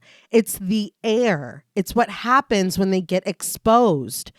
She continues to look out of the window, and she spots Howard's truck. Suddenly, in her mind, in her memory, her phone begins to ring. It's nighttime, and she's back behind the wheel of her car. Her phone rings, the screen lighting up, announcing an incoming call from Ben. Just before her car is struck, in the side mirror, she sees what she now recognizes as Howard's truck speeding past her. She's brought back to the moment when Howard taps his fingers against the glass of the door, remarking that he keeps it sealed at all times. No one comes in or out. Michelle looks at him suspiciously as he secures the padlocks back in place. Seeing that, did you think she was filling in the blanks or that this is an actual reality of what happened? I thought it was what happened. I thought it was blood until the smell. Yeah, on his and car. then I was like, oh, that's pain. Like, all right. Yeah. Later, she sits in her room when Emmett struts in, smirking that she met Frank and Mildred, huh? He says that it's funny, right? The whole world ends and Howard is most upset about a couple of dead pigs. He asks if she's in need of some reading material before offering her some of the teen magazines with an apology for having already done all of the quizzes. Michelle pulls one of these from his hand dazedly, and he settles down next to her on her mattress with another, boasting that he did learn how to do a French braid, though. If she wants him to do that for her, just let him know. Michelle is not amused, though. Instead of commenting on this, she asks what Emmett knows about Howard. Emmett offers that he knows Howard was in the Navy. He did stuff with satellites. Michelle wonders, what kind of stuff? Emmett can only venture, satellite stuff? Thanks. Yeah. Jeez. Michelle asks what brought him out here, and Emmett admits that he's not sure. He bought the property a while back, but Emmett never paid much attention until Howard hired him to help set the place up. Michelle looks over at him, and Emmett smiles that the work was entertaining for sure, because Howard is like a black belt in conspiracy theory. He grins, adding, "Plus, how often do you get hired to help build a doomsday bunker?" Michelle is like, "He didn't kidnap you?" Emmett's response is an immediate and shocked, "No." Now, hold on. Now I have to rethink what I was thinking. Yes. Michelle points at his arm. He didn't hurt himself trying to escape? Emmett clarifies. He was trying to get in. For years, he watched Howard build this place piece by piece. He was always talking about possible attacks from Al-Qaeda, Russia, South Korea. Michelle corrects that he meant North Korea, and Emmett stammers, asking ignorantly, "Is that the crazy one?" Swear. Michelle nods reluctantly, so Emmett says that he did mean that one. He says that Howard took to this place like his life depended on it, which, that stays with you. Michelle sets her magazine to the side and carefully braces her leg as she gets to her feet. She turns to look at Emmett, connecting the dots that Howard told Emmett all of this while he was building his bomb shelter, and now he's saying that the air is contaminated and everyone is dead. She nods facetiously, but Emmett can see where she's going with this, and he asserts that it's more complicated than that. Michelle presents her facts instead. Howard abducted her. He drove her off the road and then he brought her here. Whatever he is saying about the air or the attack or the true purpose of this shelter is a lie. Emmett shakes his head and tells her no way. He saw the attack himself. All right. Yeah, this makes me feel even more crazy. Oh, no, I'm throwing up. Yeah. For sure. He was on his way home from work when he saw a bright red flash that looked like a far-off explosion. It wasn't like fireworks, but more like something you'd read about in the Bible. Michelle shakes her head. So he saw a flash of lightning or a fire that flared up? Emmett concedes that he's not explaining it right. It wasn't like anything he'd ever seen before, so the first thing he thought was to come here. Howard was closing the door when Emmett got here, and Emmett could see on Howard's face that he knew something bad was happening. So Emmett fought his way in. It changes everything. Everything. Yes. Michelle draws in a shaky breath before telling Emmett that she heard a car right here, right on top of where they are right now. Emmett looks up at the ceiling and questions, "You heard someone?" Michelle confirms that she did, but Emmett rebuts that that's impossible. The air is... Michelle interrupts with a smirk. Contaminated? How does Emmett know that? But her answer doesn't come from Emmett. It comes from Howard, standing behind her suddenly, bathed in the blue light of the storage room. Because I told him. Fuck! I need to get better at secrets. Yes, yeah. Michelle turns, caught, but Howard offers nothing more besides dinner's ready. And he cooked for you. So. Yeah. So you're a double asshole. We cut to Michelle sitting awkwardly at the heirloom dining table as Howard passes out plates, muttering that he can see the two of them are getting along. He sits at the end of the table opposite Emmett with Michelle in between them. He takes a heavy breath, and in the resulting silence, Emmett and Michelle eye each other nervously. Howard takes a key ring from his belt and uses the bottle opener to pry the lid on Michelle's bottle of orange soda and pours some into her glass. He returns the key to his hip and runs his finger through his hair, asking, "How's that sauce?" Michelle takes a bite of pasta and offers that it's fine. Howard admits that as cooks go, he's okay. Not great, but okay. But Megan was a good cook. Fixing his eyes on Michelle, he says, "You'll learn to love cooking." What? Yeah. What indeed? I feel like every step toward maybe Howard's not lying. He says some shit like this. Yeah. Like, and again, I could be a chef. You don't fucking know anything about me. Shit. Michelle sits uncomfortable, but Emmett starts to eat, moaning in delight. It's delicious. The best sauce he ever tasted. Cocking his head, Howard asks if he's being funny, but Emmett says no. Considering the alternative of getting burned up in a chemical or nuclear attack, he guesses that being alive down here would make a fried turd taste pretty good. He raises his glass to the best damn sauce he ever had. Howard allows that that's not a bad point, but he warns Emmett to watch his language at table, and Emmett nods. Emmett changes the subject to something he hasn't been able to get out of his head since he's been down here. Tattoos. He always wanted one, but he never got any because everyone told him he'd never get a decent job if he did. But that doesn't matter now. He says that if he'd known this was coming, he would have gotten like 50 tattoos, covered from head to toe like a circus freak. Tattoos everywhere. His face, across his forehead, just his name. He traces the width of his forehead in the air with his fork. Emmett. Emmett's hilarious. Yes. He brings some much needed. I was going to say, dude, he's doing all the heavy lifting. Yeah. Oh, yeah. This finally coaxes a smile from a very uneasy Michelle. And when Emmett adds, "Thug life," she actually chuckles. Howard notices this. Emmett goes on, "YOLO." He doesn't even know what that means, but he hears people saying it all the time, so it must be cool. Howard continues to watch the interaction as he chews. Emmett turns the question to him. Is there anything he wishes he'd done? Howard shares that in all honesty, there's nothing. Emmett is surprised. Nothing? No wild nights in Vegas? Maybe a pilgrimage to Waco? But Howard consists that everything he wanted to do, he did. He focused on being prepared, and he was. He is right. But I think that last one was a little bit cutting. Yeah. I also feel like you don't make for very good conversation. No, but you're fucking weird, dude. Just say, oh, I wish I had skydived. Yeah. Anything. Keep it going. It's like volleyball. Yeah. Yes, and. Mm-hmm. The comment about Waco, though, I thought was going to piss him off. Yeah. I think Howard is so unpredictable. Yeah, absolutely, yeah. Because you don't know. He's so, it's such a hair trigger. Right. That he lets him get away with that, but what sets him off is like, that's what set you off? Turd? But Howard turns to Michelle, adding, and here we are. He takes a drink, ending the conversation. Emmett looks around the room for something else to talk about.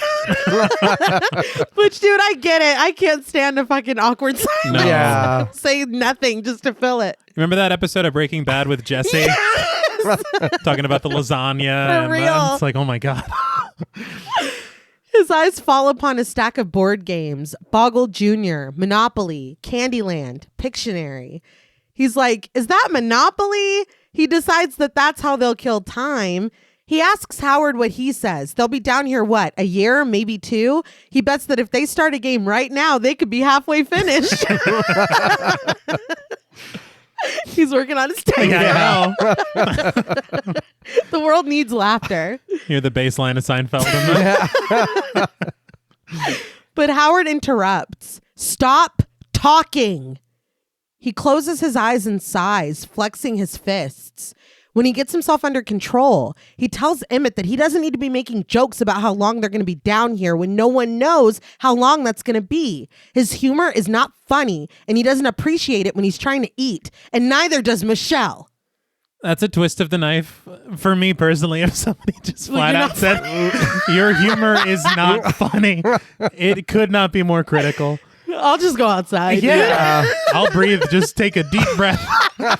But him speaking for Michelle. It's that. Yep. That was very weird. Why? Because she was laughing literally just 2 seconds ago. Fixing him with the foreboding look, Howard demands that Emmett shut up and let them eat in peace. Another uneasy silence descends on them. Michelle sets her fork down and glances at the keys on Howard's hip. She clears her throat and turns to Emmett. Michelle calls his name and asks if he can pass her a napkin. Emmett nods, but looks to Howard first, gauging a reaction. His eyes flip back to Michelle, and he hands her the napkin. She folds it, chuckling that she knows what he's saying. She never could finish Monopoly. She smiles that game really takes forever, right? Howard is watching her, growing more visibly incensed by the second, but she continues. For her, it was chutes and ladders, sorry, and trouble. She nods. You know that thing you press? What was that called? Still looking at Howard nervously, Emmett offers the Pop-O-Matic bubble. It's like we're not allowed to talk right now. I know. What are you doing, Michelle? And I'm sorry, who knows that it's called that? I know. I don't know what the fuck that thing's No, Me neither. it's the thing you push. Yeah, that's Michelle finishes the name with him excitedly. That's right, she giggles. Emmett wonders if she ever played Operation. It's like he can't help himself.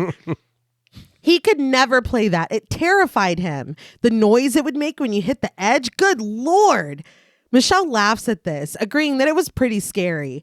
Hey, could he hand her the salt? Looking uncomfortable and under Howard's watchful eye, Emmett does as she asked. She uses a little salt before declaring that she's sorry. She's going to need the pepper too. She places a gentle, lingering hand on Emmett's as he clutches his fork. Looking a little... Gonna get us killed right now. Looking a little confused and a little horrified, Emmett picks up the pepper and hands it to Michelle. But as soon as she takes it, Howard brings his fist down, rattling his heirloom table as he booms. "What exactly do you think you're doing?" Michelle jumps up and steps back, hands up. She was just asking for pepper. No, you weren't. No. It's so funny that she's like, hey, whoa. Yeah, just kick me out. Just kick me out, dude. Yeah. You got such a problem, kick me out. Sure. Bet you won't. But Howard gets up too and descends on her, leaning close, countering. Like hell she was. What was that?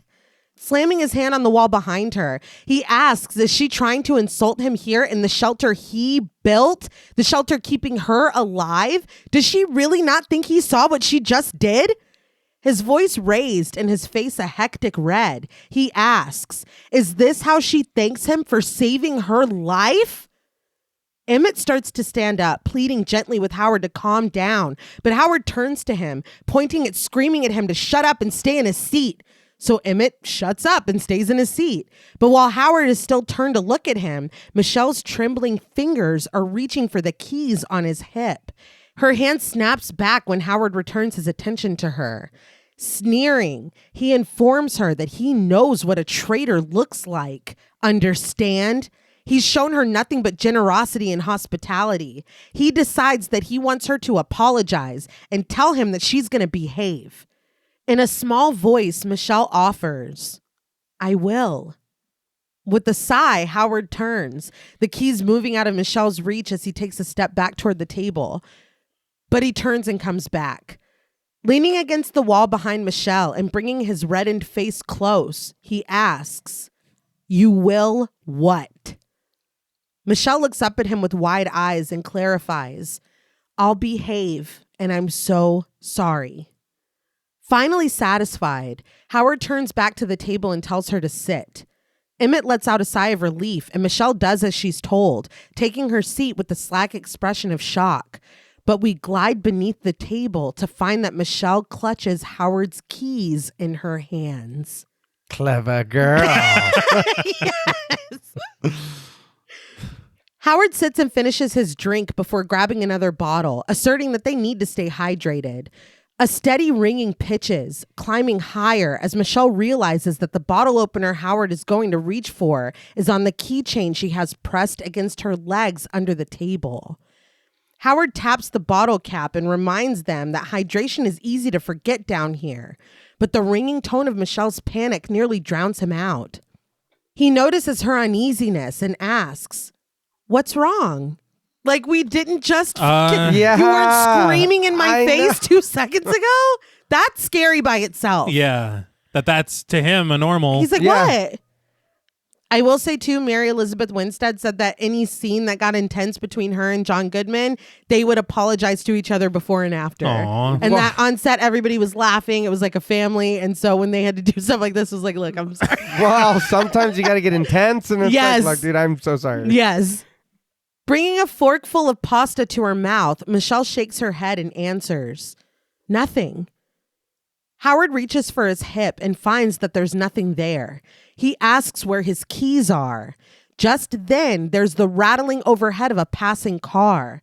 They all look up to the ceiling and Michelle seizes the moment. She snatches an empty bottle off the table, swinging and breaking it against the side of Howard's head. He cries out and falls back against the wall. Michelle gets up and runs as fast as she can to the stairs leading above. Emmett gets up, yelling Michelle's name, but Howard flips his table to stop him, and Emmett goes down, still screaming at Michelle to stop. Yeah, what? That's a very wild... I understand he did just get clocked in the face. Yeah. And his scream was funny, but... Why cut off Emmett's path? Yeah, that's kind of what I was like, yo, bitch, why you do that? You threw the table on me. Is that you as Emmett? Yeah, what the fuck? I feel like maybe he's like... the way that they were behaving at dinner and him like feeling some type of way about it, if they were about to rush him, like if it was about to be 2-on-1 and he's like, let's get Emmett I've neutralized Emmett. let's take Emmett off the board. But Michelle has already made it to the makeshift airlock. Howard staggers after her, blood leaking from his head, demanding that she stop. She's trying to navigate the keys into the locks with severely trembling hands, and she's finally able to get the first door open. Howard pulls himself up the stairs, groaning, and he makes it up just in time to have the door slammed in his face. Howard screams, begging Michelle not to open that door. Panting, Michelle searches through the keys rattling together in her shaking hands, but she pauses when she looks out the window in the door and finds a car. Its blaring headlights shining right toward her. She yells out what she's seeing, and she smacks her hands against the window, crying out that she's right here, ignoring Howard's pleas. Just as she tries again to find the right key, someone appears, thudding against the window. It's a woman played by Suzanne Cryer. Suzanne Cryer, she guest starred in a lot of stuff. Seinfeld, King of Queens, Dr. Vegas, ER. Like, there's a lot of stuff. Desperate Housewives. Okay. Hey. Yeah. She looks so familiar to me. She was the yada yada yada. Yes, she was. Okay. Oh, Yeah. all right. Yeah. I think I recognize her from Nip Tuck too. Oh, okay. I think she was the lady that was the teacher that was basically Mary Kay Letourneau. Yes. Oh, my. okay. Yep. Yeah. I think that is her. Her face is blistered and bubbled, her eyes wide and pleading. And when she speaks, her voice is muffled by the glass between them. Oh, thank God. Tapping her finger on the door, she assures Michelle that it's okay. She'd just like to come inside. I bet you would. Mm-hmm. Yeah. And look, I know that we're really happy to see another human being, but Michelle is overlooking something very clearly. The glaringly obvious. Yes. Michelle reports to Howard that there's a woman asking to be let in. Howard screams, "Do not let her in." He implores Michelle to look at the woman's face. The woman smooths back her hair as she starts to cry, begging Michelle, no, I'm really fine. I'm okay. It only touched me a little. Your hair wasn't the problem. Yeah, no. It's the fallout. Yes. Oh, yeah. Yeah. What only touched you a little? Oh, that's a great question. Yeah, Yeah. you're melting a little bit. A little bit. Yeah. A little bit. Around the facial region. I was barely in the blast radius. It's like, what the fuck? Her voice strained and cracking, she pleads with Michelle to open the door. She bangs her hand against the glass, her voice growing higher and more frantic until she breaks. Open the door, you bitch, and let me in. Well, there All you right. go. Yeah. Hurry up, you wimp. You blew it. Yeah. Push. She continues to pound on the door with her fist, groaning and crying until she stops and starts to bang on it with her head instead, leaving smears of blood on the dirty glass. Michelle scurries backward to the door she locked between herself and Howard, and the woman continues to slam her head against the door. So I kind of feel like an asshole now. Oh, yeah. For calling Howard an old bitch? Or Well, for what I part? don't know. Well, Smashing. he did kind of tell us about outside, and he was acting weird, so we panicked, and I just seen a melting person. So Yeah. I Yeah. think he is telling the truth. I think he might be, unfortunately. Yeah. God, Yeah. look at it from Howard's point of view. He's like, I saved her life. I made them dinner. Make the pasta. Yeah, and then I did lose my mind He at the did. table. He did. But He's- God well, damn. we're under stress. We are, you we know? are. But he was rude. Yeah. I think this dinner scene is one of the most memorable scenes in the film. Mm-hmm. And I was surprised to learn that it was almost completely cut for pacing. Huh. Trachtenberg credits the editor, Stefan Grube, with saving it. There was a 3-minute monologue here that John Goodman gave that they cut out.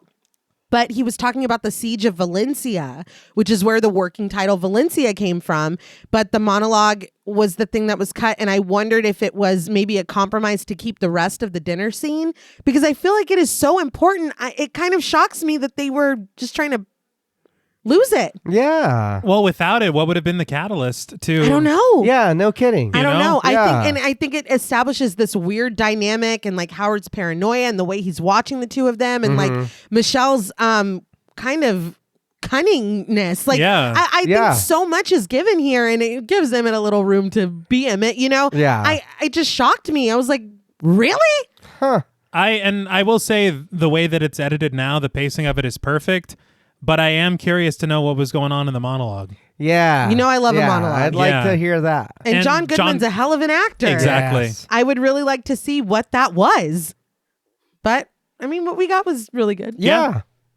We abruptly cut to Michelle sitting on the mattress in her room. When the door rattles loudly, her body goes rigid.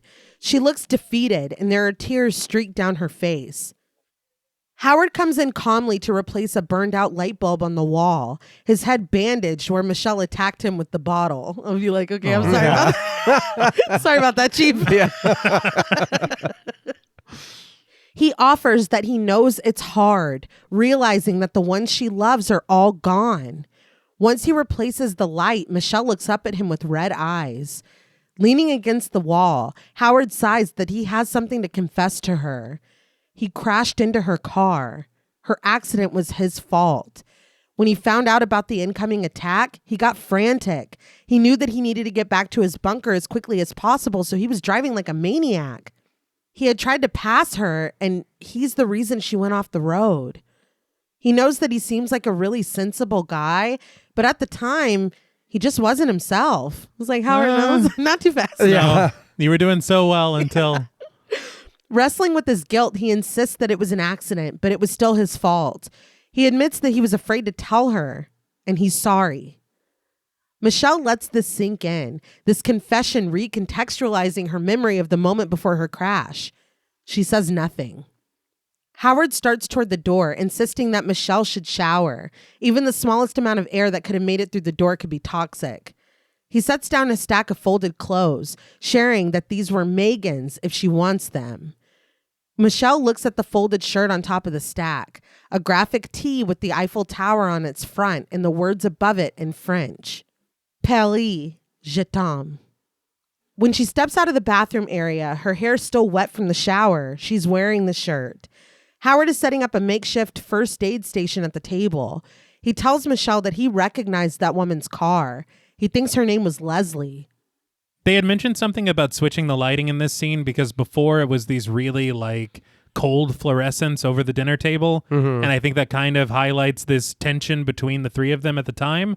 But now it's evening and it's warm and Howard isn't so threatening anymore. Yeah. Okay. And so they are these golden colored lights through the lamps. Yeah. Yeah, I think the shift is really appropriate too, because it's like, if you want to whatever, she's seeing him in a different light. Yes. Because the thing that she remembered is evidence of him being evil and kidnapping her. It's like he admits, I crashed into you. Like, I'm sorry. I was frantic. You saw what happened to that woman. You know that what I'm saying is true. And I was scared and I was trying to get home and I ran you off the road. It's like, fuck.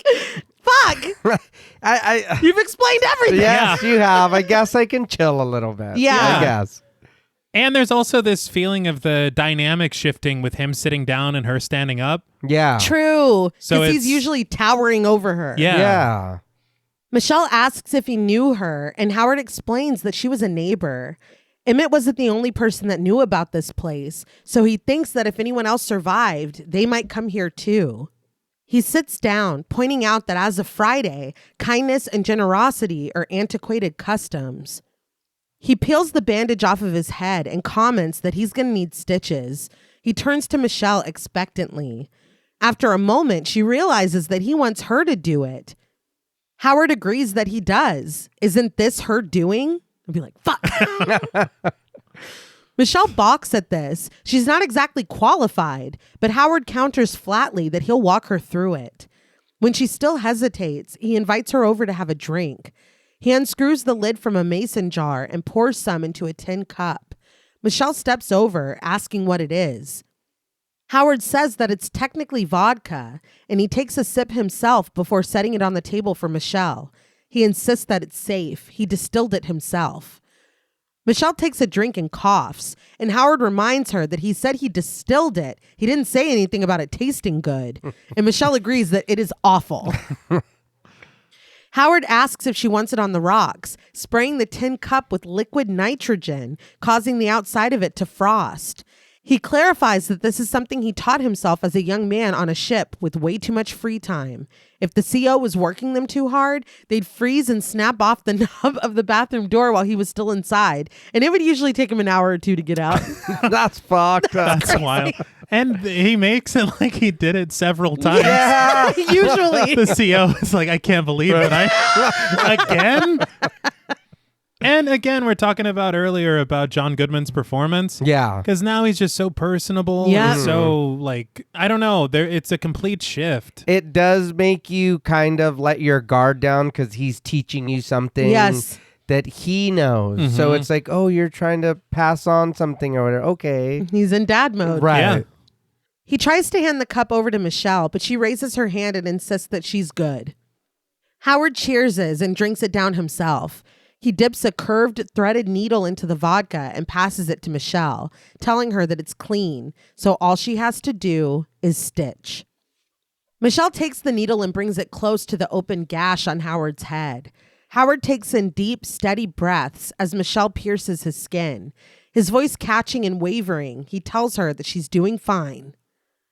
Afterwards, he presents her with a box of things he took from her car. He, unfortunately, didn't have time to bring the booze. Michelle opens the box and takes out a large sketchbook.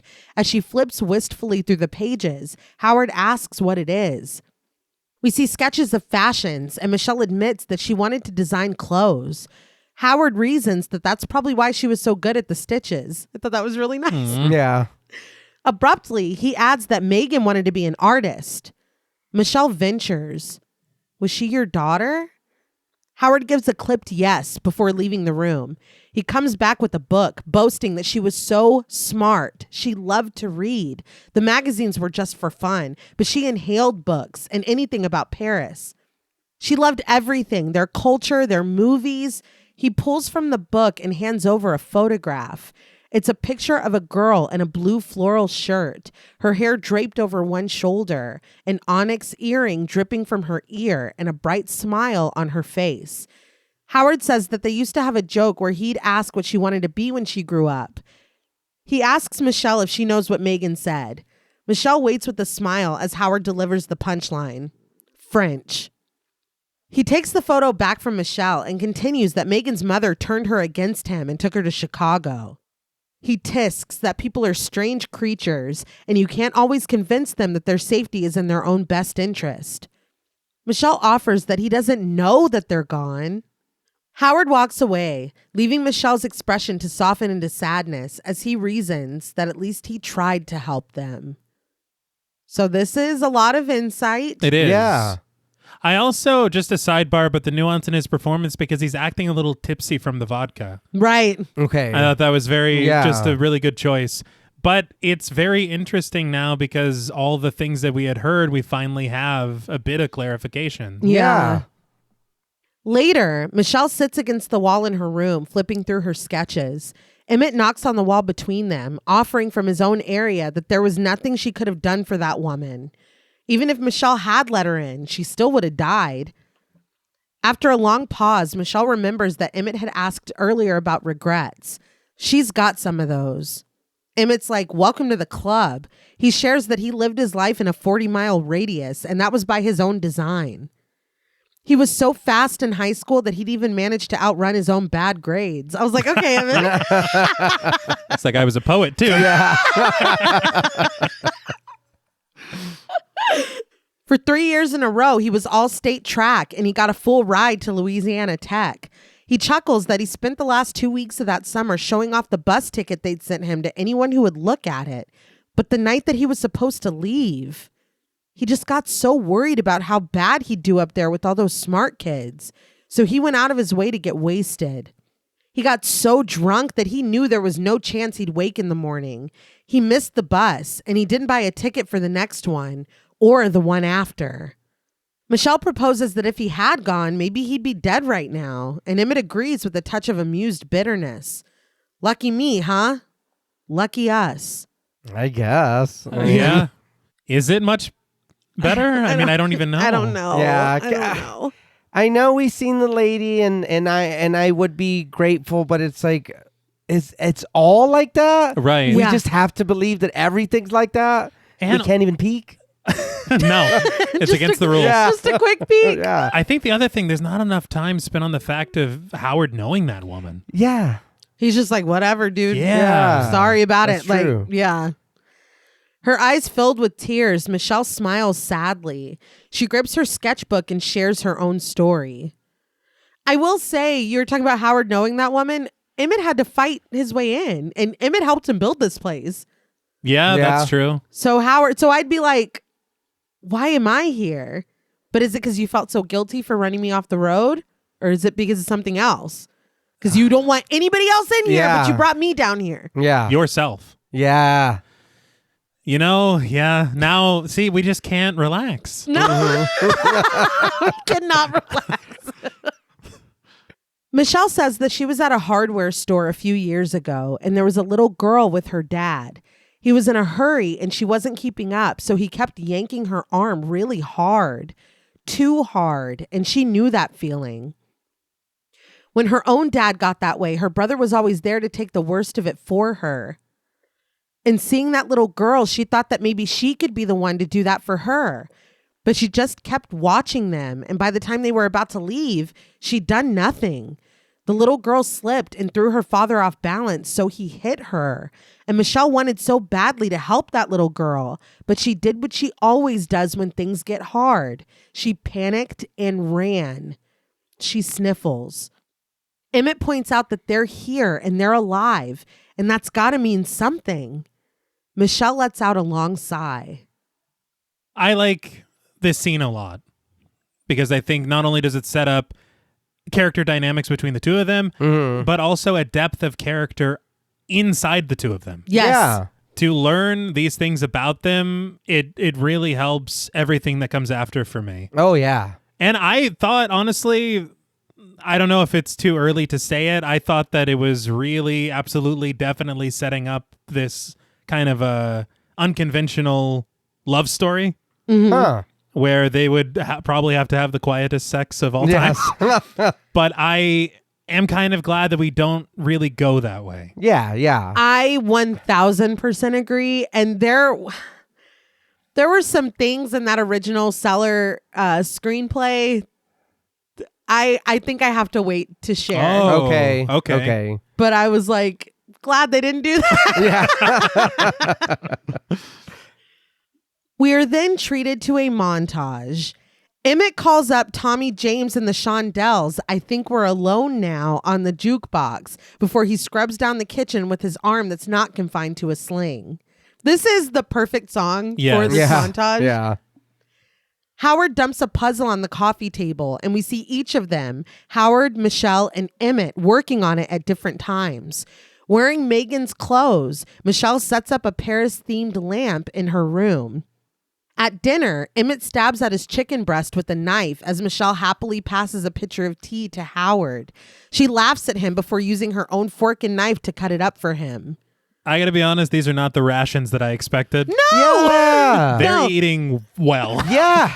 Yeah. Like, I was impressed. I'm wondering because we're watching this and it's like they do look happier. Yeah. Like things do look better. So it's like, how much time has passed? That's the Yeah. other thing. And I guess maybe you would lose track of time being down here like this, but I am curious to know. Yeah. Because they are like a family now. Yeah. They kind of hinted at it at an interesting way because at the end of this montage, we see Howard without the bandage on and his cut is really healed. Yes, Like not yeah. completely, but it's a lot smaller. So it's like some time has passed. That is a smart way to do that. Yeah. Emmett tapes up magazine cutouts onto his wall, making his own art piece of a smiling chef tossing an arc of goldfish into the waiting mouth of a hungry bear. Michelle eats cereal as she settles on the couch to watch Cannibal Airlines with Emmett. The trio play the board game Life on the dining room table. Michelle and Howard stand in the kitchen together making fluffernutters. Howard dumps a trash bag down a chute and wipes his hands disgustedly. That's what a fluffernutter is? Yeah. Dude, that is It looks delicious. good as hell, right? That's crazy. I didn't know that. I did want to talk about Cannibal Airlines very quickly because Emmett's like looking at the box and they're like, what the hell? Rob Schraub, who we have talked about because he co-wrote Monster House. Oh. He would make these fake vintage VHS tapes and send them to Bad Robot as a joke. I saw some of these. The titles and the art are hilarious. I saw Shark Hotel, Wizard Vigilante, Assault with a Mummified Weapon. Cannibal Airlines is one of these fake movies. Okay. J.J. Abrams just thought it would be funny to put one of these in the film to show them watching something cheesy that they wouldn't normally watch just because that's what they have down here. Yeah. And he did, in an interview that I read, kind of allude or tease that they might be doing something bigger with Cannibal Airlines, but as of right now, there is nothing. You can buy a Cannibal Airlines t-shirt online, though. Oh, wow. Oh, okay. The song finally fades away and the montage ends when Emmett shakes the box for the 550-piece puzzle of a cat snorkeling in a goldfish bowl. He laments to Michelle, who sits in the chair with the magazine, that they're missing pieces here. He tells her to look at this poor cat. It's been deformed with only one eye. The piece that depicts the cat's right goggled eye is completely missing. Emmett says with some sympathy that the cat was about to go snorkeling and everything too. It's really sad. About to go. Yeah. He's built the whole narrative. He is. He asks what she's doing, and Michelle hands over the magazine, where over a smiling and running girl in an ad, Michelle has used a pen to draw on a spiked mohawk, Mad Max-style clothing, and a shotgun in her hand. Emmett commends her for cornering the market on post-apocalyptic fashion. He hands it back over, critiquing that she could use more axes and chainsaws, but Michelle doesn't agree. She has a shotgun. Emmett wonders, what if there are zombies up there? But Howard doesn't even believe that one. He muses that she should hear Howard's theory about mutant space worms. Oh. I think we all just were struck by something at the same time. He chuckles, but his smile falls when the bunker starts to rumble from something overhead. Knickknacks clatter on the shelves, and Michelle jumps to her feet, questioning what that is. She calls out for Howard, but he enters the room calmly, his wide eyes also scanning the room as he assures them that everything is okay. I really liked this moment because the last time we heard rumbling overhead is when she fucking busted his head with the bottle and ran away from him because she didn't believe anything he said. Yeah. This time there's rumbling overhead. She jumps up and she's like, Howard? Yeah. Like, it shows how far they've come and the fact that she does trust him now. Yeah. And he does take on that, like, parental Yes. almost Yes. He does. reassurance. And The booming and shaking sound travels, and when Emmett asks what it is, Howard tells him to be quiet. Emmett points out that it sounds like helicopters, and Howard agrees, the scar on his head looking nearly healed, that it could be the military, but not ours. Emmett asks how he can tell, and Howard says simply, 14 years in the Navy. Michelle asks what's happening up there, and Howard ventures a guess. The flashes that kicked them off was only phase 1. You take out your opponent's population centers with quick hits, fast and all at once, and then it's round 2, ground sweeps. Michelle and Emmett stare at him enthralled as he continues that the satellite shows a recent increase in coded traffic, perhaps extraterrestrial signals. He thinks that what they heard were airborne patrols sent to hunt down any remaining life, like them. The lights on the walls flash as a warning alarm sounds, and Howard admits, that's bad. We cut to them downstairs in the storage room. Howard pulls on a handle jutting from the ceiling, and when it fights to stay closed, he adds, and that's worse. When Michelle questions what's up there, Howard says that it's the air filtration system and there's something blocking the hatch. If they can't get it back on, they'll run out of breathable air fast.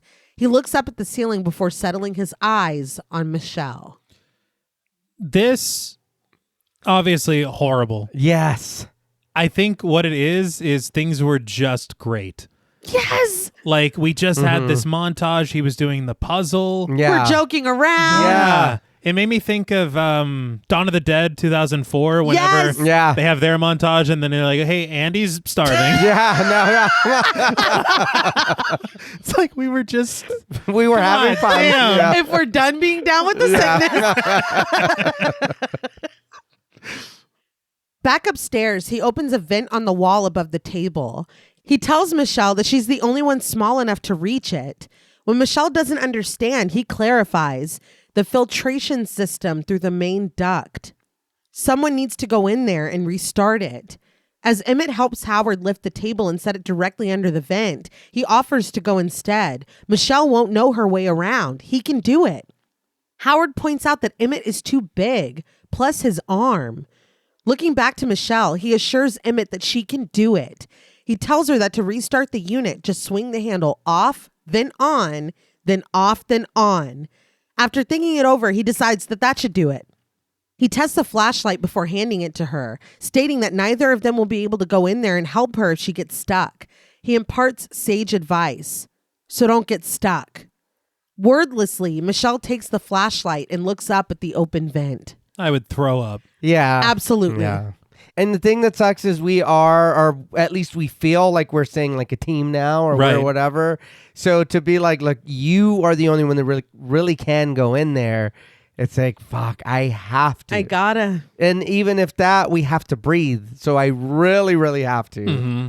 So was what he was trying to do in the other room, trying to fix it himself from within? The access that he usually has. Yeah, but he man. can't. Yeah. So there's only one other way to do it. We find her inside, using the flashlight to light her way. She scoots along, the walls, floor, and ceiling of the tiny vent uncomfortably claustrophobic and tight. I had read from the cinematographer, he had talked about when they had built this set and shooting inside of it, it was 16 feet of horizontal duct and 6 feet of vertical duct. And Trachtenberg had wanted to make it look as confined and legitimate as possible. He said, I do not want it to look like a movie duct. Yeah. He said Die Hard. That makes a lot of sense. Right. But The interview I read. Yeah. Yeah. that's fair. But yeah, he had said that Mary Elizabeth Winstead, they're like, she was a trooper. Yeah. Because the cinematographer was like, there's no way I could have done that. Hell no. They said that she got stuck multiple times. What? Yeah. And that we see a steep incline in a second in the film, and that's how she had to get herself out. That she got stuck a few times.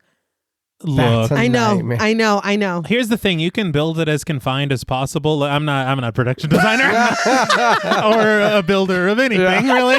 Mostly dreams.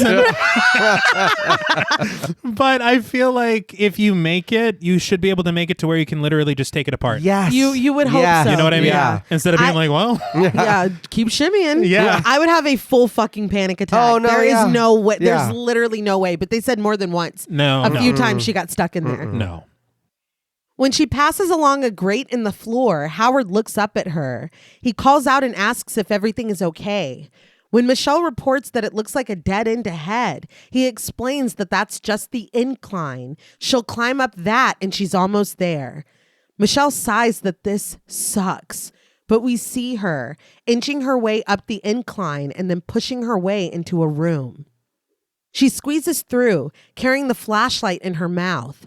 There's an envelope inside addressed to Howard Stambler from Bold Futura in Tokyo, Japan. What? So remember when I told y'all to remember those ARGs? Yes. Right under the address for Bold Futura, it says care of Tagruato Company. Bold Futura is another subsidiary, but it is not another drink. It's a company that builds advanced technology like satellites. Huh. In the ARG for 10 Cloverfield Lane, telemetry analyst Howard Stambler is listed on the site as their employee of the month for February 2016. The text under his picture reads, Howard will celebrate his 7-year anniversary with Bold Futura this fall. This month, Howard's drive, commitment, and refusal to accept easy answers resulted in a significant breakthrough, diagnosing transmission complications with 2 of our governmental clients' orbiting satellites. Huh. So if Howard works for a subsidiary of this company that may have caused the events of the first film, maybe Howard does, with his satellites, have a little more knowledge than the common person walking around. Yeah. Okay. And maybe that feeds that. And again, all of this, you could find this if you followed the clues before this movie even came out. Wild. Wow. Yeah. This room is big enough for Michelle to stand up in. The filtration system buzzes, and Michelle does as she's told. She takes the handle and turns it off, then on, then off, then on. The system goes quiet, but when Michelle hits another switch, it hums back to life. Having saved the day, Michelle breathes a sigh of relief, but with the crisis averted, she takes a look around the room. There's a yellow ladder that leads to a door in the ceiling. Bright sunlight shines through its window. Michelle climbs up the ladder and peers up at the blue sky. She notices a padlock dangling, and the score suddenly grows darker. Michelle looks through the window and notices what looks like scratches in the glass. She slides a panel across to find a hidden message scratched backwards. H-E-L-P. Help. The ends of the L and the P are clawed bloody. Michelle runs her finger along this, her breath quickening in her horror before climbing back down the ladder. When she steps back into the room, she finds something on the floor. As she raises this with trembling hands, her eyes go wide with realization. So I'm sliding back a little. Yes. I'm returning my Team Howard t-shirt. It's so upsetting. Yeah. It is. It sucks. And those were clawed from the inside. Yes. So somebody was in this room. Mm-hmm. Well, somebody was wearing that. Mm-hmm. Well, we don't know what it is yet. No. Okay. Hold that thought. We'll learn. I was like, is there any way that this can somehow be a misunderstanding? Please. Right. It was used glass from like a fucking, I don't know, from another torture dungeon. But not Howard. But not Howard's. Later, she's back in the dining room with Emmett. When he asks her what's wrong, she spills that Howard lied about Megan. Emmett looks back at the open vent before asking Michelle what she means. In a whisper, Michelle shares that she thinks Howard did something horrible to her. But Emmett says she's wrong. His family moved to Chicago years ago. Michelle unfurls her hand and reveals what she found on the floor of the room. An earring crusted with crimson. Emmett asks if that's blood, but keeping a watchful eye out, Michelle tells him to come with her instead of answering. She takes the book off the shelf where Howard keeps Megan's photograph. She presents it to Emmett, but he shakes his head, confused. That's not Megan. We have just lost cabin pressure. Oh, no. Yeah. I'm like, what are you He can't take it anymore. No. So many twists and turns. Yeah. What do you mean? It is. I don't even know how to say it, but it is like finding that out. I don't even know if a punch to the gut is the thing. Like it's just like I don't know what to think. And the thing about it too is that he looked at that picture so wistfully. Yeah. He told that story so earnestly. Yes. And this is where we're at. Mm-hmm. Yep. Yeah. Michelle's brow furrows, and Emmett explains that this is Brittany. He knows her. She went to high school with his little sister, and she went missing 2 years back. He says that it was on the news and everything, but most people thought she'd skipped town. And then you realize he did show her that picture when Emmett was wherever he was. Yeah, he did. He Michelle tells him that there was a message up there. The word help was scratched on the inside of the window, and this earring was there. She lowers it to the picture, showing that it's an exact match to the one Brittany is wearing in the photo. Michelle looks at Emmett pleadingly and asks if Brittany ever showed back up after she went missing. Emmett doesn't answer. He doesn't have to. Michelle is emphatic. Howard told her to her face that this was his daughter. He told her that this was Megan. Michelle puts the photograph back in the book, but when she closes it, a Polaroid falls out. Emmett picks it up so he and Michelle can look. It's Brittany, but in this photo, she's not smiling. Her hair is loose. She stares at the camera coldly, sitting on the couch next to a smiling Howard, who has his arm draped around her. Michelle's eyes travel down from Howard's face to Brittany's, and finally to the shirt she's wearing. A graphic tee with the Eiffel Tower on the front and the words above it in French. Paris, je t'aime. So we have all the evidence we need. Yeah, I don't know what the fuck this means. I don't like it. I don't know. It doesn't mean anything good. No. It doesn't mean anything good. Just a quick note about the Viz effects, how they said that they were trying to go really, I almost said we were trying to go really subtle. What part did you? So it's not, I don't like to brag. There's a beauty mark on this girl's face in both pictures. They're fake in both. Mm-hmm. They wanted something to show that it was the same girl because she's in very different circumstances in both. Right. But I thought that was a nice little thoughtful touch. And it is very subtle because I didn't even really notice. Yeah.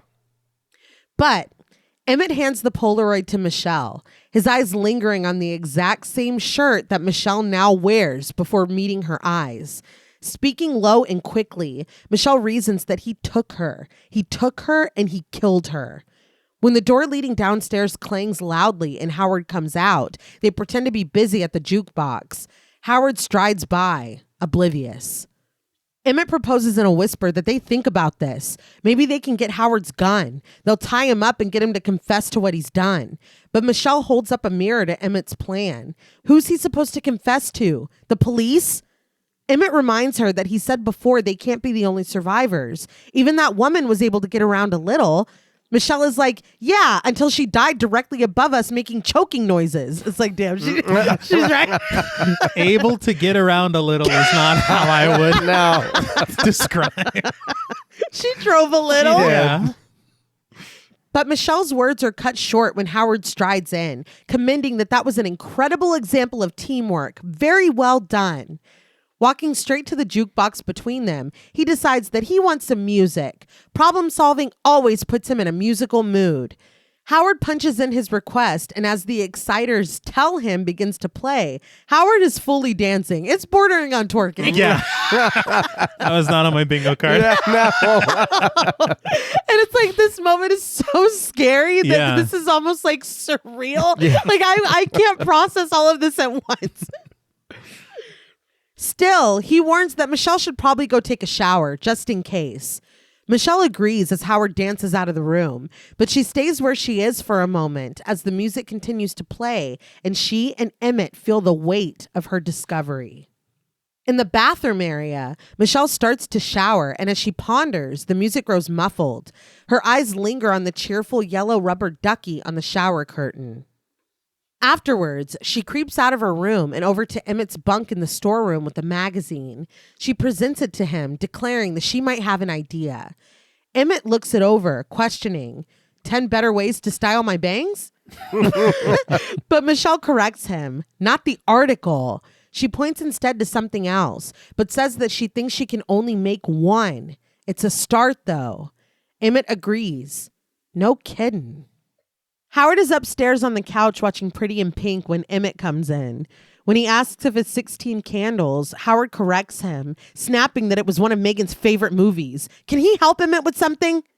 So he's back to being... Yeah. I think he doesn't like Emmett. Oh, I thought it was because we know now that he's a little tinged with so he's evil again? Yeah. This did kind of make me laugh, though, because I remember in Death Proof, Mary Elizabeth Winstead's character was like, I love Pretty in Pink. That's right. Okay. But Emmett says no, he can't help him with anything. He was just grabbing some water. He clears his throat, and with a nervous glance over his shoulder, he heads up the steps to the kitchen behind Howard. He takes a glass from the cabinet, sets it in the sink, and turns on the faucet. But as it fills, he quietly slides open a drawer, takes out a pair of scissors, and slides them into his sling. Retrieving his water and coming back down the stairs, he calls out to Howard. He was just thinking.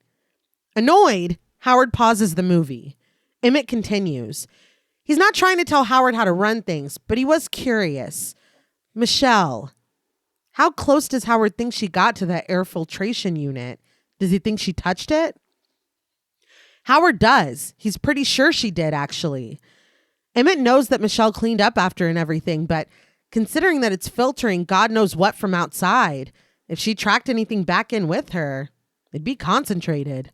It could be all over the shower and the sink in his bathroom right now.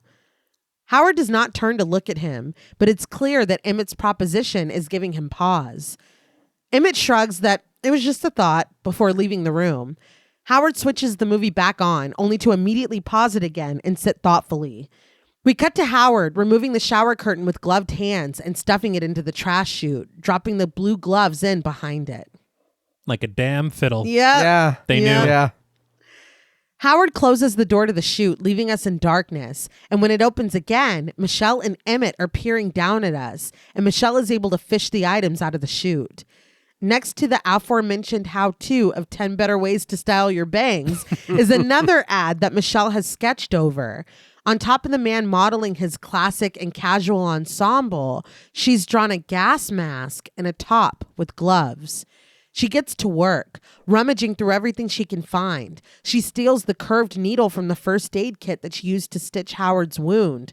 She rips out a page with instructions on how to make a gas mask from Howard's surviving doomsday book. She sketches her ideas in her sketchbook. Emmett searches through the desk until he finds a neon box cutter. Michelle uses this to slice up the shower curtain and seal the pieces back together with duct tape. Emmett uses the scissors to cut into an empty 2-liter plastic bottle. He joins Michelle as she stands over her partially constructed rubber ducky shower curtain hazmat suit. He tells her, "Not bad so far, partner," but she reminds him that if Howard finds this, he's gonna kill them. I just want to commend that description very quickly. Thank you. It was like the rubber buggy, whatever the hell that thing is. I never get it right. But this is so smart. Yes. Yeah. It's brilliant. Emmett goes over their plan. They get his gun, tie him up to make sure he can't go anywhere, and then one of them will just go out and look for help. Michelle nods her agreement and sighs. Later, in the living room, the trio play another game. After winding a timer, Emmett tries to get Howard to guess the phrase. He gives the first clue. Another word for tiny. Howard throws out words. Small, pygmy, little. Howard tells him it's little and moves on. The next word. Oh, Michelle. She is a... Howard stammers. Girl? A child? He struggles, growing uncomfortable before settling again on a girl? He's uncomfortable. Yeah. Yeah. I was like, what? Yeah. Mm-hmm. Emmett prods him. No, she's older. So she's, Howard stutters, offering with a squint. Little princess? Okay. You're way out of line. I know. Even if we didn't know what you've done, Yeah. I think things have changed tonight. Yeah. This game is very enlightening. Yeah. The timer buzzes, putting an end to the round. Michelle stares in discomfort, and Emmett gives Howard the answer with unease. It was woman. It was Little Women. Howard is like, huh. Annoyed, he snatches up the timer and brings it to himself with the advice for Emmett to be a little more specific next time. He could not have been. Yeah. What? I don't know. He pulls a card for himself, and as the timer ticks loudly, he gives his clue. I'm always watching. Always.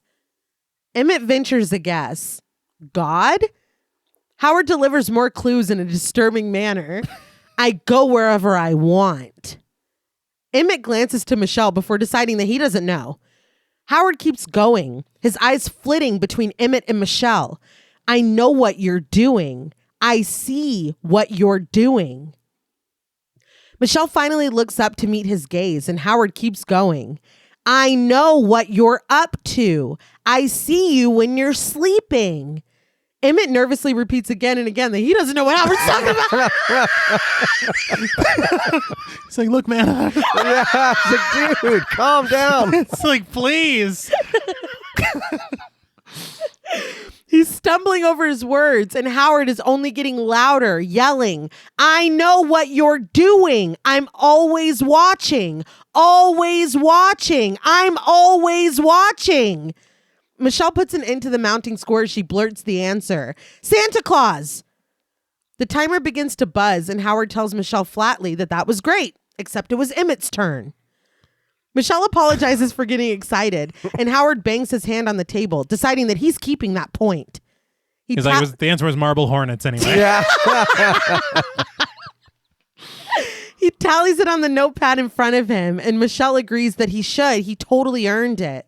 She and Emmett exchange a glance, and like Santa Claus, Howard watches them closely. If I'm Michelle, I'm like, hey, can I talk to Emmett in the kitchen really quick? No. Be fucking Gee, I know. Howard, I don't know what you're talking about, man. It was Michelle. I never would have. A few more seconds. Yes, Yeah. seriously. He would have cracked. Down in her room, Michelle works on her project. The pieces of plastic in the how-to guide are strewn across the floor when she hears someone coming down the stairs. She calls out for Emmett, and when he doesn't respond, she gathers up her supplies quickly and shoves them under her mattress before sitting on top of it. Just as she finishes hiding everything away, Howard's frame fills the doorway. She looks up, trying to appear casual despite her heavy breathing. Hey! Howard does not return the greeting. He only reports gravely that he needs her help with something. I'm like, oh man. Yeah. After that display of during Taboo or whatever that Oh, was. yeah. It's like, fuck, what's Yeah. happening? We're done diddly done for. Michelle follows Howard into the living room where he calls out to Emmett in the kitchen. On deck. Emmett goes down the small flight of steps to join them as Howard opens a secret compartment against the wall. Inside is a large blue barrel. When Michelle asks what it is, he doesn't meet her eyes when he replies simply, a barrel. She asks what's in it, but Howard doesn't answer this. He tells them with gritted teeth to move it to the bathroom. Michelle and Emmett do as they're told, settling down the barrel next to the shower with something sloshing inside. Howard pulls on dark rubber gloves, explaining with a sigh that this is perchloric acid.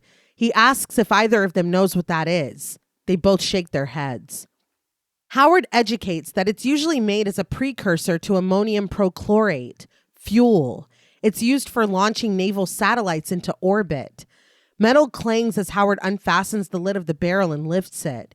He goes on that it is highly corrosive, dissolving most biological material on contact. It dissolves humans right down to the bone. With the lid fully removed, Michelle looks down at the liquid inside of the barrel in horror. Emmett asks what Howard is showing them this for. Howard fixes him with a cold gaze before asserting, "You think I'm an idiot." Emmett feigns ignorance and asks for Howard to just tell them what he's talking about. Howard reveals that he's talking about getting rid of some waste. Michelle and Emmett look at each other while Howard gathers something. Their eyes snap back to him when he presents his evidence in splayed hands. The supplies they took for Michelle's project. The scissors, the box cutter. Howard demands to know what they were planning to do with these right now. Emmett implores Howard to take it easy, and Michelle speaks up. Howard, come on. Howard drops the supplies into the bucket where they immediately begin to sizzle upon hitting the acid. I hope we have more of whatever that was. Yeah. Because you really just threw a good pair of scissors and Yeah. a box cutter away. Because what if we can explain it? Yeah. Well, not only that, what if we need that later? Well, It's just gone. yeah. That's true. Regardless. Howard's like, damn it, that's right, I did. I threw the scissors in him. Howard declares that he is giving them one chance. And when Emmett asks him again to calm down, he screams, "One chance." He is giving them one chance to answer with dignity, or he swears to God they're going into the barrel while they're alive to feel it. Emmett interrupts. "It was me." Howard stares at him, and Emmett insists that it wasn't Michelle. It was only him. Michelle stammers out a protest, but Emmett says that she wasn't involved and she has no idea what Howard is talking about. It was him. He wanted Howard's gun and he was thinking about making a weapon to get it from him. Michelle stares at Emmett sadly, and Howard glares at him, searching for a lie on his face. I'm like, you could have said anything else. Yes. Yeah. You could have said anything else. Don't say it was me and I was going to use it to fucking threaten you. Yeah. And take your gun. Dude, Yeah. arts and crafts. Like, He was making that anything. goldfish poster. Exactly. Yeah. Anything. Yeah. Anything, Emmett. Emmett adds that he just wanted Michelle to respect him the way she respects Howard. He's not saying that he was right, and he's sorry. Michelle looks from Emmett to Howard. Howard questions, "You're sorry?" Emmett confirms that he is. Howard assures Emmett that he accepts his apology. Just as Michelle breathes a sigh of relief, Howard raises his gun to aim directly at Emmett's head. He pulls the trigger. The gasp, I gasped. Yeah. I don't think he wanted him there ever. I No, don't think no. And this is just his, Yeah. finally I have Right. An excuse to get rid of him. Man. It happened so fast. Mm-hmm. I was so upset. How do you Yeah. not love Emmett? No, I know. And I wonder what he would have done if Michelle was like, "It was me." You're like, I don't "Oh, think we all make mistakes. Yeah. Yeah. It was probably Emmett. Bang. Emmett probably told you. I know you were scared to say it. But god damn. It's wild. It is a wild thing to see. The resulting echoing blast drowns out Michelle's screams and sobs. She cowers into the corner and Howard rushes for her, pulling her into his arms, into a fatherly embrace. His voice is muffled when he promises her sweetly that it's okay. Emmett was going to hurt them. Now it's going to be okay. This is the way it was always supposed to be. They're safe now. Now it's just you and me.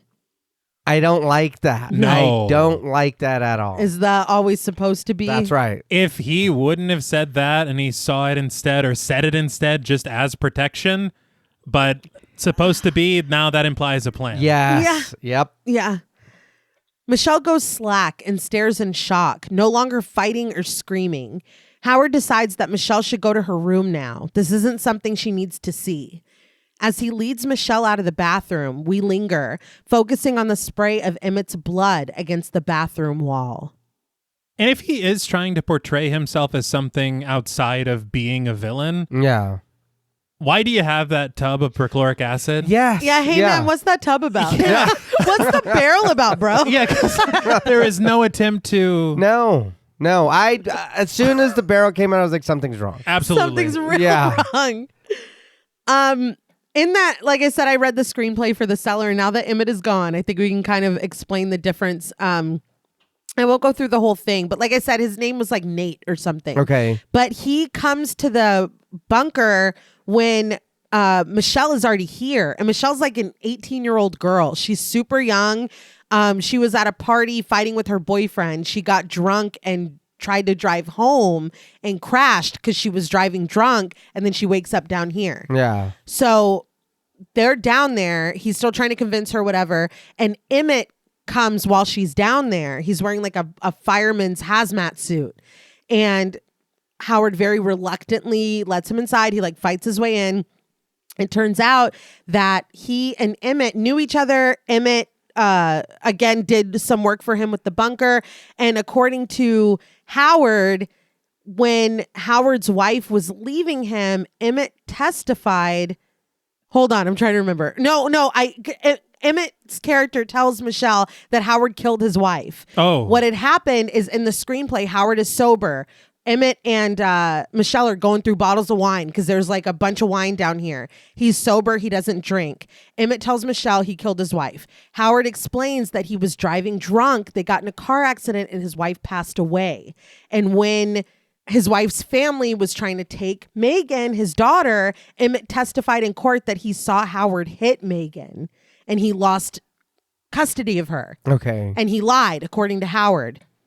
So when Emmett gets there, he's like, you got some fucking nerve showing your face back here. Yeah. And Michelle doesn't understand what the animosity is, but that's it. So it's like this power play between Emmett and Howard. And Emmett does end up getting Howard's gun and is like telling Michelle, turning her against Howard because she'd gotten to a point where she was starting to trust him. And they do have sex loudly. Emmett knocks Howard out and he wakes up to them having sex in his bed, in Howard's bed. Come on. There's like a scene where Emmett drugs Michelle and she passes out on the couch and Howard catches them. What? And Trachtenberg had said that they wanted it in the film where Michelle realizes that she's been drugged and she thinks that the men have been watching her shower. And it's like a scene where she's in the shower and that Trachtenberg was like, she doesn't need to be naked in this. Like, we don't need to do this. Like, it was a whole thing that they had pushed for that he had refused or whatever. But because you were talking about them, there being this romantic subplot, there was in the cellar. And while Michelle is asleep, Emmett's just gone when she wakes up and Howard's like, oh, he put on the hazmat suit and he went to try to get supplies. And she's like, he would never leave me down here alone with you, whatever. Turns out that Howard did kill Emmett and he's outside the bunker, whatever. But it's just this crazy, like, Emmett takes over and he's evil. He's bad. And Howard is trying to turn her back against Emmett's character, and he's like, you're right, it is all fake. Me and Emmett planned this the whole time. Like, we just wanted to get you down here. Why do you think I hate him so much? You were supposed to be for both of us, not just him. What the? And then after he kills Emmett, he's like, I was lying about that. I just wanted you to see that he was evil. No. So it's just this mind fuck of what is real. Is the world really ending outside of this bunker or not? So it's more of like, they're outwardly lying to her to try to confuse her more or try to turn her against the other one of them. Like, it is a fucking mess. But Emmett's character is evil. Like, he's bad. Dude, so they did a 180. Yeah. Yes. Yeah. Rightfully. That's why when they were like, when we were casting, we couldn't really get a read on who this character was going to be. And it's like, yeah, dude, because that's not at all what was in the original. What was in the original screenplay. I'm really glad we went away from that. Yeah. That I don't like that. So is there then, I guess that's replaced with this, I guess, reveal of what Howard has done in his past? Was that not in the original at all? Okay. Huh. Okay. Yeah. Yeah. It's that movie would have been something else completely. Yeah. And it is obvious, again, there is, when we get to the ending here, that wasn't in there. So they changed a lot to make it fit within this universe, but the changes that they made with the characters, I think, really work. Yes. Because it's like, God damn, dude, do we really now she's sleeping with one of these dudes that is actually evil as well? And like, it's just like, can we give her a fucking break? Like, can we give her someone? You know what I mean? Yeah. And it still ends the same way. Howard still kills him, but yeah, because he looks in the hazmat suit that Emmett shows up to the bunker with, and it's the name of a fireman that he knows. Oh. And so he's like, where'd you get the suit from? And he's like, oh, I've been volunteering with the fire department for the last 2 months. And he's like, oh, so how's old Charlie? Oh, yeah, he's good. And he's like, Charlie hasn't worked for the fire department in 5 years. Yeah. So it's like, I know that you're lying. Michelle knows nothing. Right. She, like, it's so confusing. So yeah, it's a lot of lying, a lot of drama. And I like the drama aspect of it and kind of like the psychological, who can I trust? Everyone is a fucking liar. But it's like the part with all the sex and like drugging her and watching her shower. It's like, we can lose all. it's enough. Yeah, it's enough. Yeah.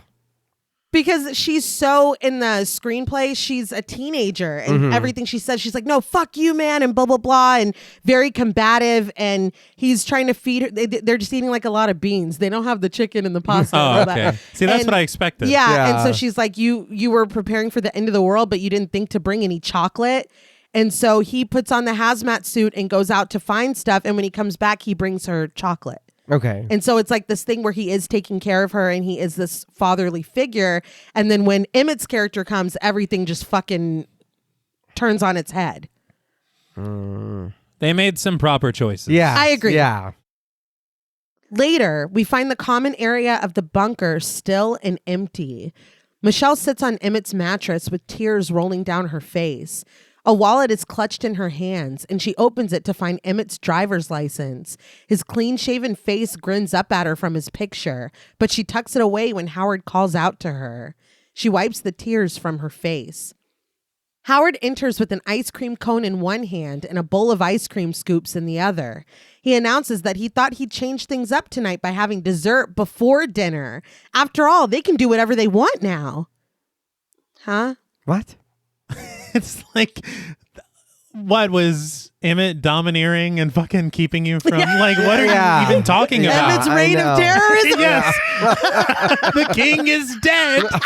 What were you talking about? It's little things like that. It's like, what the fuck are you saying? Why? Because it is, again, just underscoring that this is what it was supposed to be. Yeah. This guy was never supposed to be a part of the plan. Michelle just looks up at him, her eyes wet and wide, her hair mussed. She's traumatized.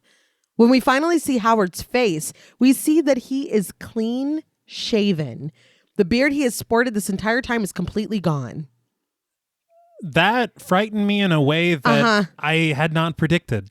When I seen it changed some light on how I seen things going. Right. And I was like, I don't like that one bit. I don't like that. It's like he gussied himself Yeah. up. Right. Like Yes. yes, exactly. And he's got like this button down on and I was like, oh, fuck. Like Yes. he needs to make himself presentable. Yes. And it's like, for what? Yeah. Yeah. I read a rumor. I tried to confirm it, but I couldn't, that they had taken a break for a holiday and that John Goodman had shaved his face. And when he came back, they worked it into this. I don't know. I could not confirm if that was true. Okay. But I think it's very unnerving. It is. Yeah. And it's like, it's something like you were saying, something so small that it's like, why'd you do that now? Yeah. Why are we having ice cream before dinner now? Why are you dressed up now? Why did you shave your face now? His hair's combed back. Why? And I will say, if it was something that wasn't planned and it's just something that they're kind of Working with? yes, it does create such an odd tension in a way that I don't think that you could have written that. Yeah. You That's know? true. No, Yeah. Because you wouldn't think that it would be as impactful as it is. No. Yeah. But he asks if she wants a cone or a bowl. When Michelle doesn't answer, Howard sets the bowl on one of the shelves, deciding for her. Megan always wanted her ice cream in a bowl because she said cones were too messy. He shares that he knows this isn't the life that she'd prefer and that it isn't easy for her to live down here, but he wants them to be a happy family. You and me.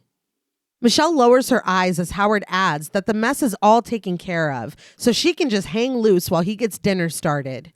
He starts to eat his ice cream cone as he walks away. Alone again, Michelle turns her attention back to Emmett's wallet. She finds a paper inside and unfolds it. A boarding pass for Emmett DeWitt from Lake Charles, Louisiana to Ruston, Louisiana. The score swells with sympathy for what Emmett could have accomplished if he'd taken the chance. Michelle takes this in, her expression morphing from grief to determination. In her room, she continues her work. A nearly complete hazmat suit and mask lie on the floor as she puts on her finishing touches. But when Howard calls out to her, she scrambles, balling up the suit and stuffing it under her mattress. She snatches up the mask and in desperation looks up to the vent. When Howard opens the door and enters the room, she's turning on her Paris-themed lamp. Howard asks if everything is all right, and Michelle says that it is. She was just about to do some reading. He eyes the room suspiciously before telling her that it's time to set the table. Dinner's ready. Howard stands looking at Michelle with the vent just behind him. Michelle accepts the task, and just as Howard turns to leave, a screw falls from the vent, clattering loudly against the floor. You can't trust Michelle with that vent. Yeah, I was gonna say that's the second time. That vent is clearly on Howard's side. Yeah. This, of course, gains Howard's attention. He turns back around and Michelle shakes her head. It just keeps doing that. She doesn't know why. She tried, man. Keeps spitting out scripts. Yeah. Don't know why it keeps doing that all on its own. Howard opens the vent's grate, reaching inside. Suddenly, we're in there, watching his curious fingers as we pull back to reveal the hidden makeshift gas mask that Michelle threw up there. When Howard doesn't find it, he closes the vent and asks Michelle genuinely, "Why is this loose?" It's now that he spots the piece of the shower curtain hazmat suit peeking out from beneath her mattress. Anger overtaking him, he tells her to get up. Michelle feigns ignorance, and when she doesn't move, Howard sinks his clawed fingers into her hair, dragging her off the mattress and throwing her against the wall. Once he sees what she's got hidden, he cries out, "Oh, shit!" But Michelle thinks quickly. She scrambles out of the door and slams it behind her, throwing the lock into place and knocking stacks of containers in front of it. We follow closely behind her as she sprints away, ignoring Howard's screams. I was like, damn, dude. Yeah. That reaction, though. He realized it was bad. Upstairs, we swirl around her frantically, the buzzing score marching as she looks around for her next step.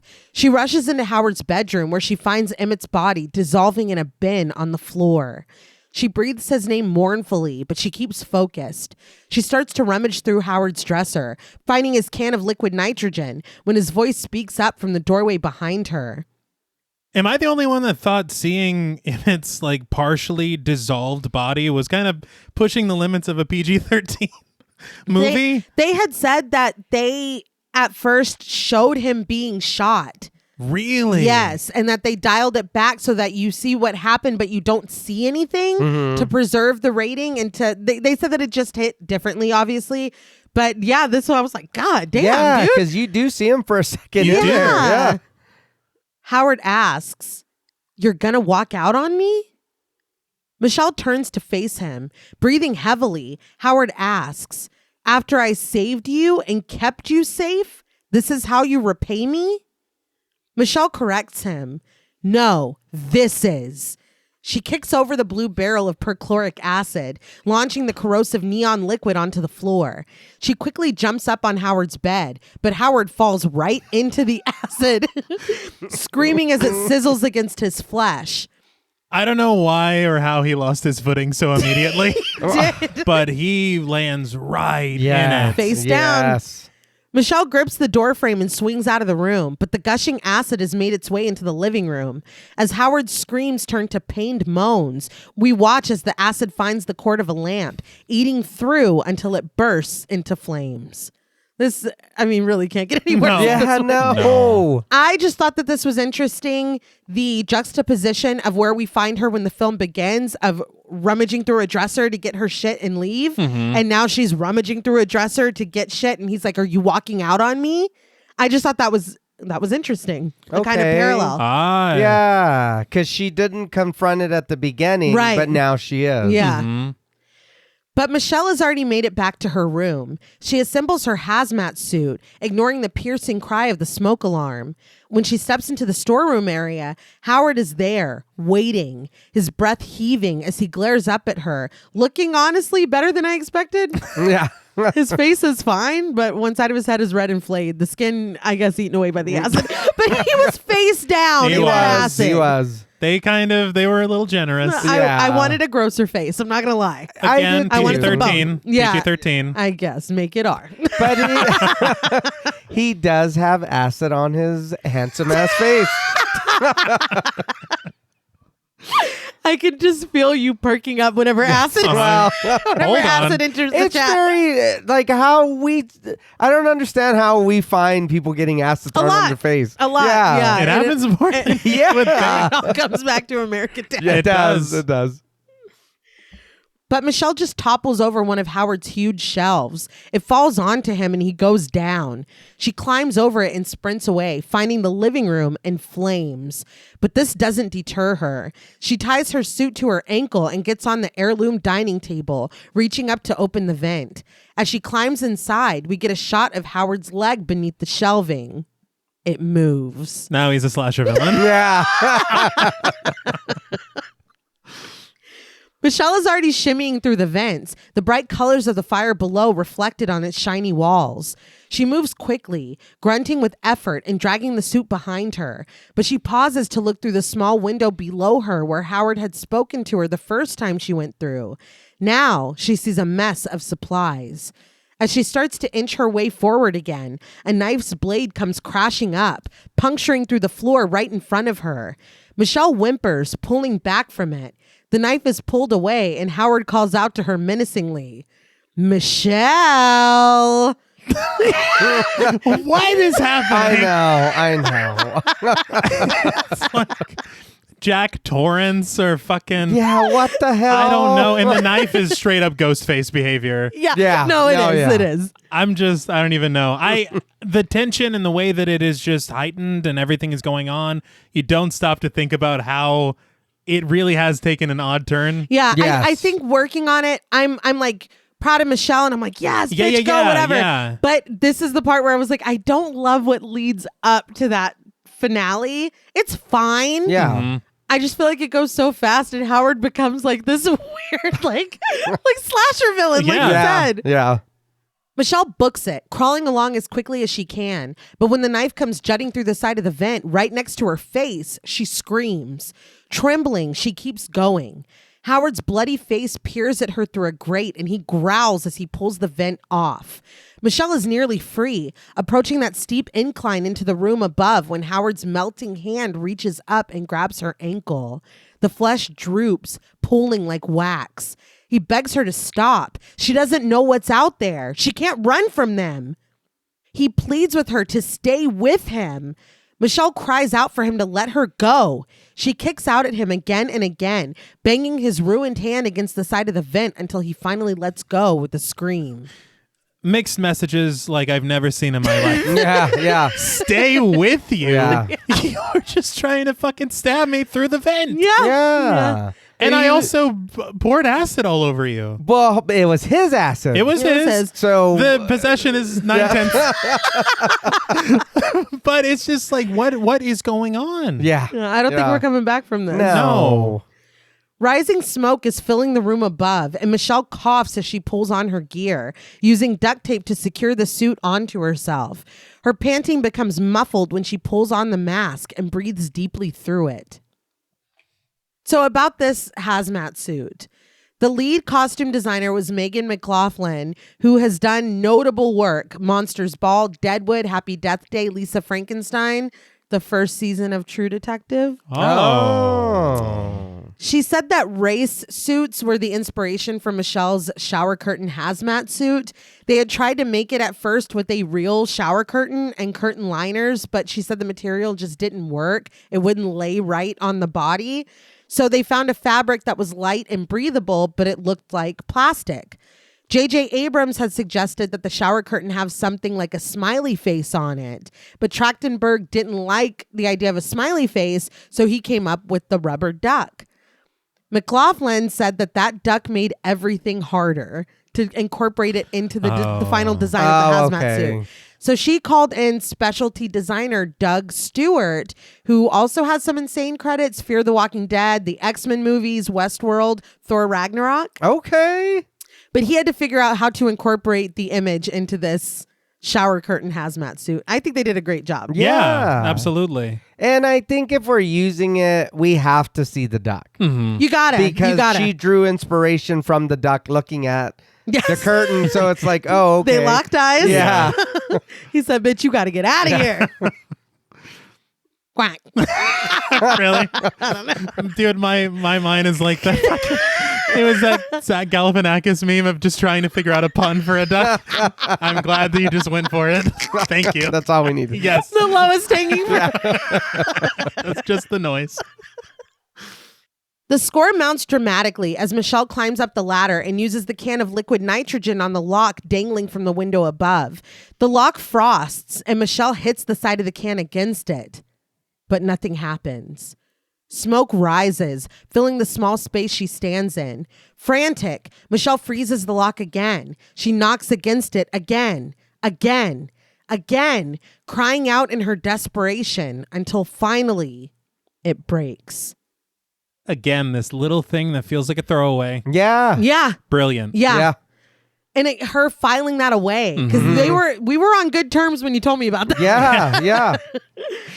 Michelle swings the door open, breathing heavily as the sunlight falls upon her. She crawls out onto the grass, the door in the ground slamming shut behind her and trapping the escaping smoke back inside. Michelle stands in her suit, her breath fogging the plastic of her mask as she looks around, finally standing above ground. After a brief moment, she rushes to the truck parked outside the wheat field and is thankful to find it unlocked. She opens the door and starts to climb inside, but she freezes when she hears something rip. Michelle goes to inspect the leg of her suit and finds that the thin plastic of the shower curtain has torn, exposing a sliver of the denim beneath. Michelle drops to the ground and immediately secures the tear with duct tape, wrapping it around her leg multiple times in a full panic.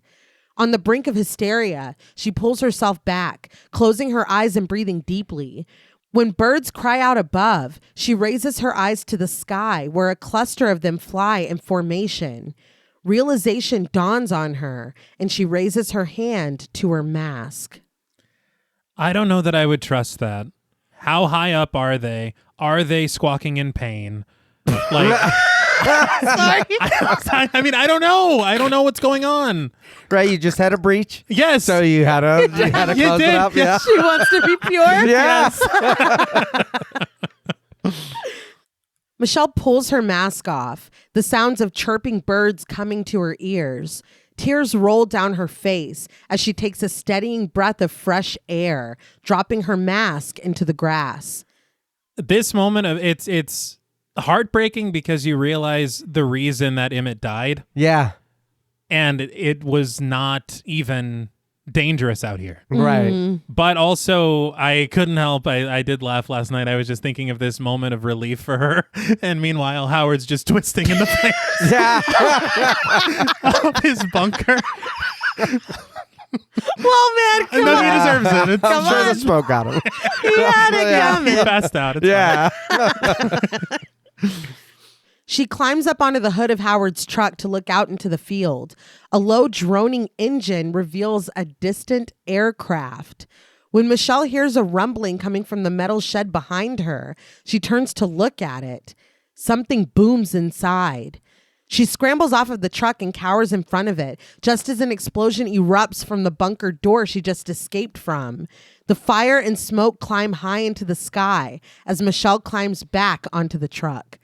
So I think that I think Howard is no longer with us. Oh. But the distant aircraft has turned. It makes its way toward her, and it's not like any aircraft we've ever seen before. It almost looks like a creature, the multiple spines of its wings reaching wide and two dangling tendrils hanging from it before being pulled back up inside. The aircraft shifts as it turns away, becoming something slightly more recognizable. And Michelle says what we're all thinking. Come on. Seriously. Yeah. But why are you standing on the truck? Get down. You see that thing? Yeah. Fuck that. I'm first, my pants are full of shit. Then I'm probably going to jump in the truck and lay down. Full. What the, you see that thing flying in the sky? This thing blew up. Yeah. My position's been given away. Yeah, no Yeah. shit. Yeah, no, oh my God. I forgot about the explosion. Yeah, That's if you didn't hear that, the fucking black smoke that's coming out of there, I'm done. Yeah. You know where I'm at. Full God. of shit. Did you see that thing flying in the sky? Yeah, Yeah, no, that's- ain't no way. yeah. Yeah. Night has fallen quickly as she jumps down and scrambles into the truck. She searches inside for the keys, but when her eyes catch a car parked across the property behind her in the rearview mirror, she abandons the truck. Michelle sprints over to the car, but when she tries to open the door, the alarm blares incessantly and the headlights flash on and off. Michelle runs away, hiding inside the area leading to Howard's makeshift airlock. She closes the doors behind her, locking them and trying not to let her eyes linger too long on the woman's dead body inside. The car alarm continues, the headlights shining in pulses against Michelle's face as she peeks out of it. Something moves along the tall wheat, something with gruff, rattling breaths. As it begins to lift the car and slam it back down in a crash, Michelle cowers to the floor and hides. When she wills herself to peek out again, there is something alien and scaled reaching out from behind the car. Michelle begins to rummage through the woman's clothes, looking for her keys, but she freezes when something jumps up onto the roof of the shed. She only lets herself be distracted for a moment before continuing her search. The creature slides in through a lift in the side of the structure, but Michelle has found the keys. She presses the fob, silencing the alarm. The creature turns toward the chirp of the quieted vehicle, its scales pulling away as something muscular peeks out, the hole at the end of it tightening and loosening with reaction. It pulls out of the shed. I hope that was his arm or something. Yeah, right. So Maybe he was about to fill the shed.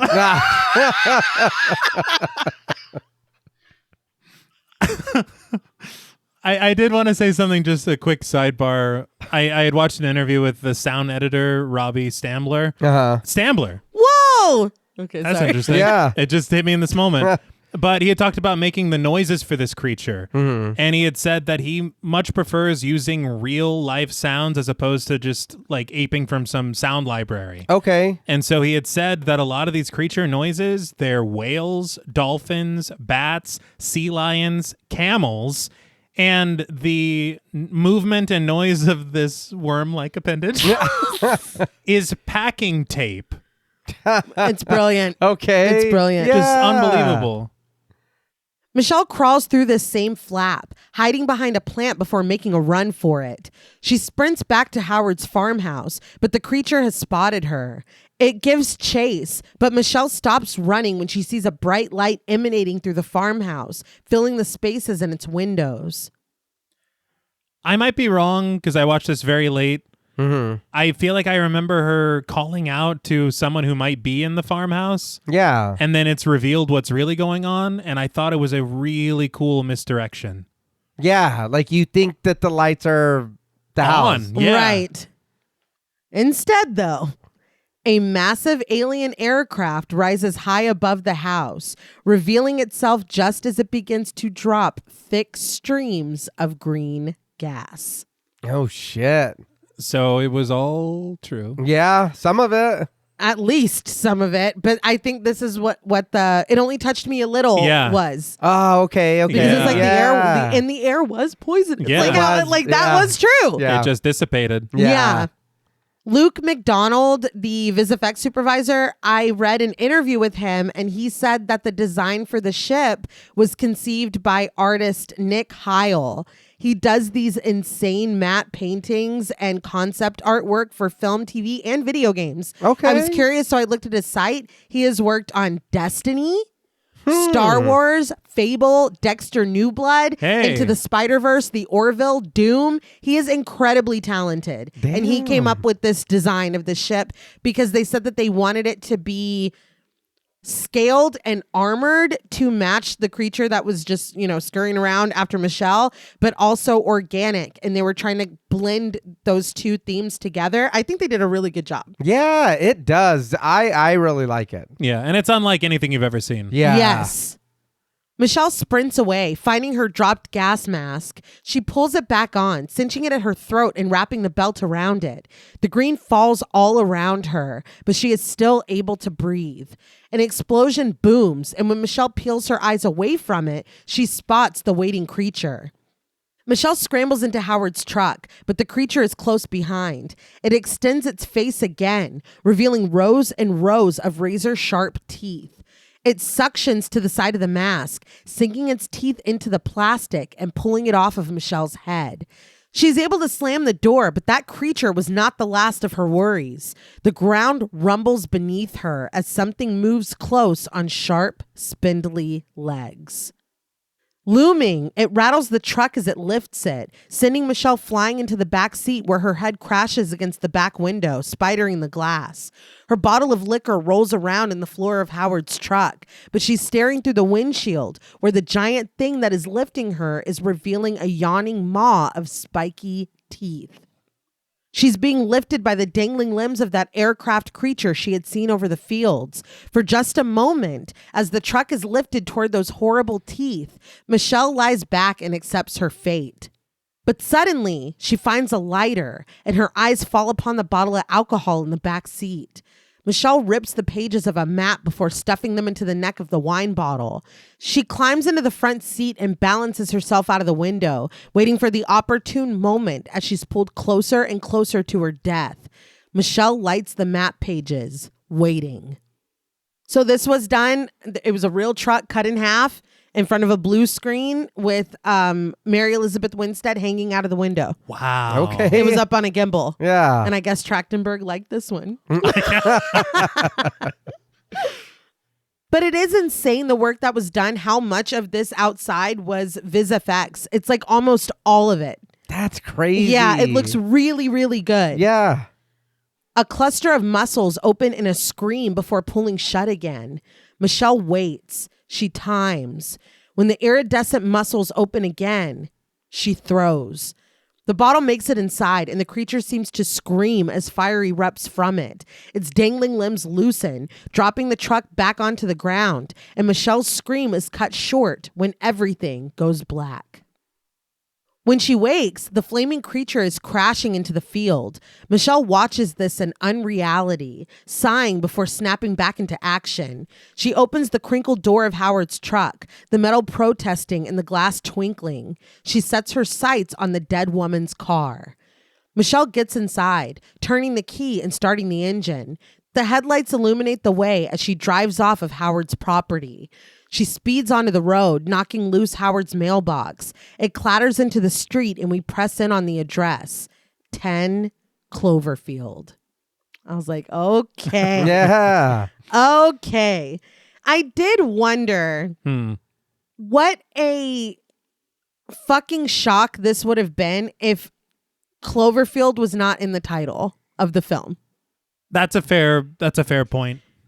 Because this could have been a reveal. You know what I mean? Like, I don't know. I feel like I see Cloverfield, and it's weird that I don't remember the first time I watched this, and I don't remember what my expectations were, and I don't remember being like, where's the fucking monsters? You know what I mean? But I feel like now if somebody put Cloverfield in a title, I'm like, okay, where's Clover at? You know what I mean? Okay. And so I think that this would have been such a gut punch if this was called, whatever, Valencia. And then at the end, she gets up here and it's like, oh my God, this is a fucking Cloverfield movie? Fair. Yeah. I think the only thing for me is that if we're doing it without the name, I need Clover there. I will give you that.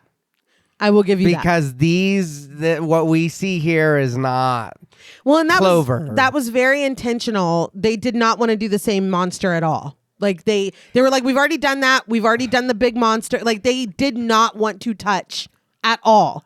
They wanted something completely different. But it's the same fucking universe. It's only one Earth. It's the same Earth. It is the same Earth. Yeah. I think what I thought almost is as if using the name is kind of course, branding. Mm-hmm. But the first time I watched it, I didn't expect any of this to happen because I thought what Cloverfield was this apocalyptic situation. Mm-hmm. Okay. Where it was something so catastrophic that it was basically the end of the world.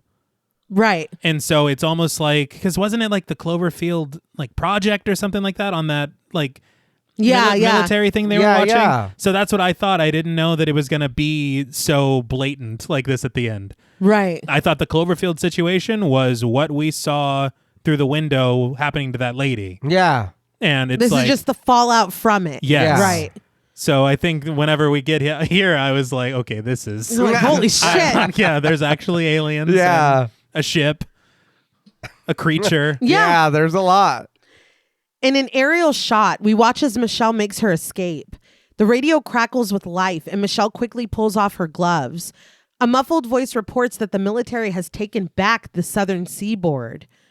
She twists the dial until a woman's voice, provided by Sumali Montano, comes through. If you're hearing this and aren't in a safe zone, head north of Baton Rouge. She pleads that if you have any medical or combat training, they need help. When the signal starts to cut out, Michelle slams on the brakes. The voice says that there are survivors at Mercy Hospital. So this sounded extremely familiar to me. And so I was like, where the fuck do I know survivors at Mercy Hospital at? Mm-hmm. And so I'm like, okay, this really tracks because Trachtenberg is a video game guy. This is fucking Left 4 Dead. That's right. Yeah. I was like, That's this has to be a right. nod. It Yeah. has to be. Yeah. That's great. That's funny. I might be wrong, but was Left 4 Dead 2 in New Orleans? Was it? Ooh. I don't remember. Yeah, I don't know. I swear I could be wrong. Okay, that would be cool though. That would Yeah. be really cool. Yeah. Michelle backs up to hear better. The voice clearer now. The woman on the radio implores that there are people in Houston that need our help. Come join us. Michelle's eyes fall upon a sign on the side of the road. Houston to the left and Baton Rouge straight ahead. This did make me laugh and remind me of Marge deciding to Fiesta Terrace or the power plant. These are very convenient signs. The woman repeats that we've taken back the southern seaboard and we're winning. Michelle's brakes squeal as she makes her decision with a sharp turn toward Houston. For the first time in her life, she runs toward the problem instead of away from it. City lights call out in the distance, and streaks of ominous lightning reveal strange and otherworldly aircrafts lurking, waiting in the sky. It cuts to black, and the credits roll. So, what did you guys think of 10 Cloverfield Lane? I really like this movie. I had a lot of fun with it, and I did enjoy it again working on it for the show. I had a lot of fun talking about it with you guys and realizing certain things and kind of like going through it. And I'm glad hearing that you guys felt the same way I did about the back and forth of, well, hold on. Oh, is Howard okay? Or is he, what's happening?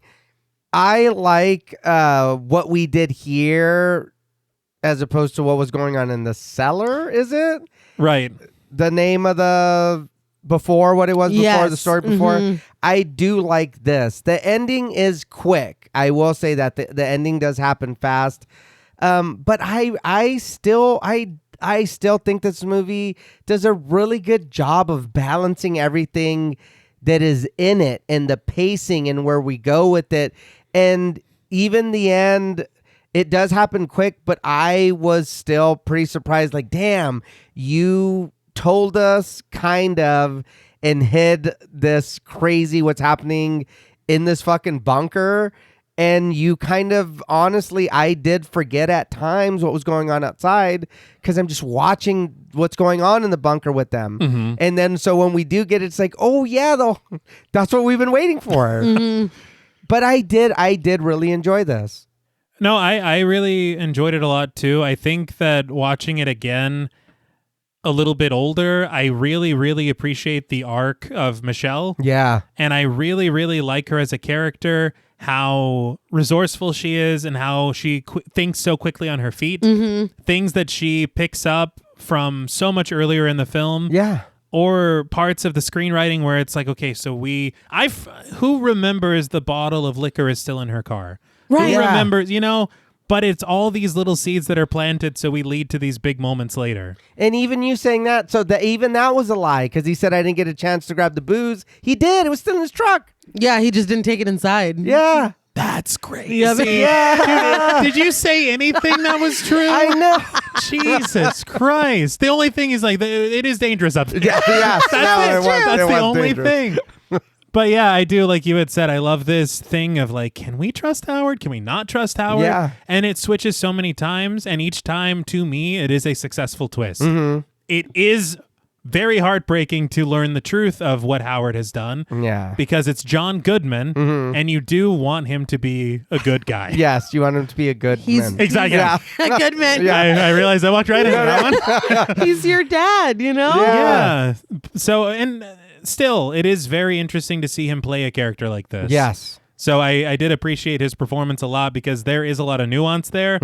Though it is very funny to me that the second they realize that he is evil, he does become evil again. Yes, he does. Just completely threatening, Yeah. shot from different angles and everything.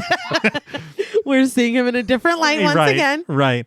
But no, I think that there are so many successful moments in this film for me. I love this claustrophobic feel for the majority of the film. Yeah.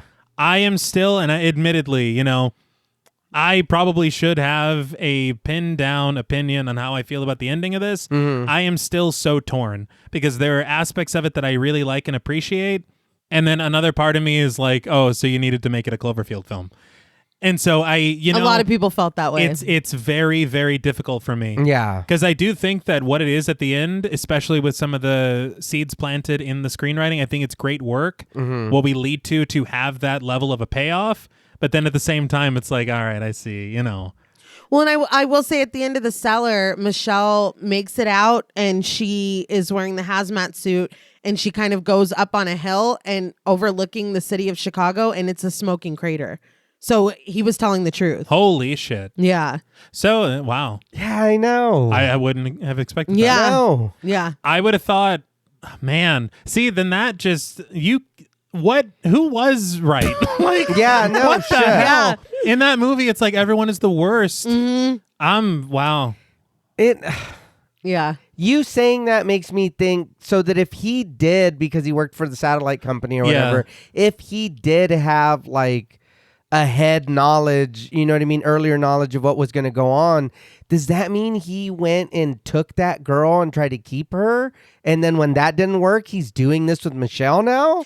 I think that was something different. That was right, because you said 2 years need ago. for bunker. Yeah. Right. I feel like his wife or his ex-wife took his daughter and he wanted another daughter. That's what I think. Because I think that those were Megan's clothes and he took this girl, was having her wear Megan's clothes, was having her like he was trying to do with Michelle. That's what I think. Okay. So then, so that changes. I said a lot of things earlier that I might not. I don't know. I don't think that. I don't know. 'Cause I don't feel that. In that picture, I thought the Paris shirt was her shirt. And so I was yeah, like, that's what I took it as, was that he was lying, and what he was trying to do with that girl, he's going to try to do with Michelle. It very well might be. I don't know. I was like, that makes him even more villainous because this whole like heartfelt story that you tried to tell Oh, is you think it was all a lie? 100% Yeah. bullshit. Yeah. And it could be, I feel like, Because the showing of the picture, like, it's just like you're crafting this. Yeah. I feel like he lost Megan and he took this girl and he's like, you're Megan now. That's how I took it. I mean, And again, it's possible. And that's something that I like. And I'm a little torn about because I like that we don't spend too much time on that and we don't really get an answer, but it's just enough of a confirmation to be like, we are not safe and we need to get the fuck out of here. Yeah. And that kind of propels the plot forward. But on the other hand, I'm like, Howard, what the hell was that? Like, I want to know what the hell was that? Yeah. I agree. I think that the reason that we find it to be successful is because we feel like we're in Michelle's shoes. Right. Yes. Right. Yeah. Yeah. We know just as much as she does. We've discovered what she has, and now we just got to get going. That's really fair Yes. because if there were a monologue where he's like, Yeah. she took my girl, like, No. and then it'd be Yeah. like, oh, I don't No. know. This isn't working. Valencia. Yeah. But long story short, I think that it's a really good film, and I'm glad that we got to revisit it. Yeah. Yeah, I think that another thing that is interesting about this film is we can sit here and be like, well, what do you think his motivations were? Yeah. What, like, because it does, I don't know. And was he in a like white hot panic and he accidentally crashed into her and he felt responsible for her? Or did he see her at the gas station and was like, she's a young girl with dark hair and I wanted my daughter down in this bunker with me and I can get my daughter down in this bunker with me? I don't know. I completely forgot about the gas station where it seemed like someone was lingering. Yeah. It reminded me of The Strangers. Ah, yeah. Like at the beginning where they're crossing and it's like this car with the headlights that looks a little ominous. Yeah. And you're like, well, it's fine. They're going to. I didn't see any of the strangers, what they were doing. Nobody in that proceeded kitchen to put it in. Yeah. Nobody saw that. Yeah. Nobody did. That wasn't in either movie. But yeah, I mean, I don't know. And we never will know what the hell was going on with Howard. I think it's interesting, like I was saying in the introduction on those ARGs, there are posts of Howard talking to Megan saying, steal your mom's car keys. If you can't get her keys, this is how you hotwire a car, or use public transit. No, wait, don't use public transit. Get someone's car. Get to me. We need to get down to this bunker. Like it's just very interesting. It's very interesting. And looking at it from a position of this dude who's just, how did John Goodman he was like, he's got some wires loose, that he thinks he's doing the right thing. He thinks that he's protecting these people. He's just not right. He's not okay. Mm-hmm. And the way, I can't imagine anybody doing this but John Goodman. No. Because he flips it. Maybe like you said earlier, T. John Carroll Lynch. But the ability to just flip, and just with a look, it's like, oh, fuck, Howard's getting mad. It's like, you asked for the salt? No, don't ask for the pepper. It's like, Dude, that dinner table. it's so tense. Yeah. It's so good. The performances are so like, these feel like real people. And I'm terrified of Howard. Yeah. To the point where it's like, do I just want to go up there and take my fucking chances? Or am I going to spend the next 2 years down in the bunker with this man and his mood swings and his peculiarities and what the hell?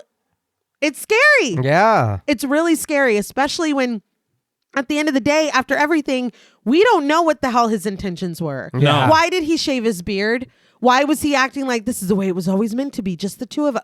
What the hell is going on? Yeah. If all of these events didn't happen, he didn't find the suit, what was going to happen going forward, living down here without Emmett? What's happening? Mm-hmm. You know? Yeah.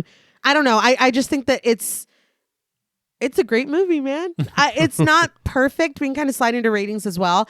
It's not perfect. I'm in the camp of I really love the ending. Okay. I think the only complaint that I have about it is getting there and how quickly things turn sour between fucking Michelle and Howard, and how he really becomes this weird, like, you topple a shelf on top of him and he's still fucking twitching and getting up.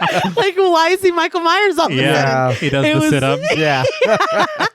I think that's my only complaint, is that it's kind of a jarring, and I know it's jarring itself when she gets up onto the surface and we see what's happening and what is the truth of the situation. But I think even just, knocking over the acid and him tripping and falling face down into it, it all happens so fast and everything's on fire. Like, it's just, he's stabbing through the vent. It happens so fast and it's such a hard left. And even to Emmett's death, it happens very fast. Yes. Yeah. Because they were just there on the couch together playing this game. They have this kind of a scheme and a plan going on in the background. And then just suddenly, nope, I know everything. I found your scissors. I found you. It's like, what the hell? Yep. Yeah. Yeah. And just her being like, if Howard finds this, he's going to kill us. And it's like, no, yeah, literally, he's going to fucking kill you. Like, Well, maybe hide it better then. and also, Emmett, why would you say, yeah, I was going to fucking take your gun, Yeah. man? Yeah. No. I wanted to be big dog. It was a mutiny. Yeah, why would you I don't say know why that? you did that.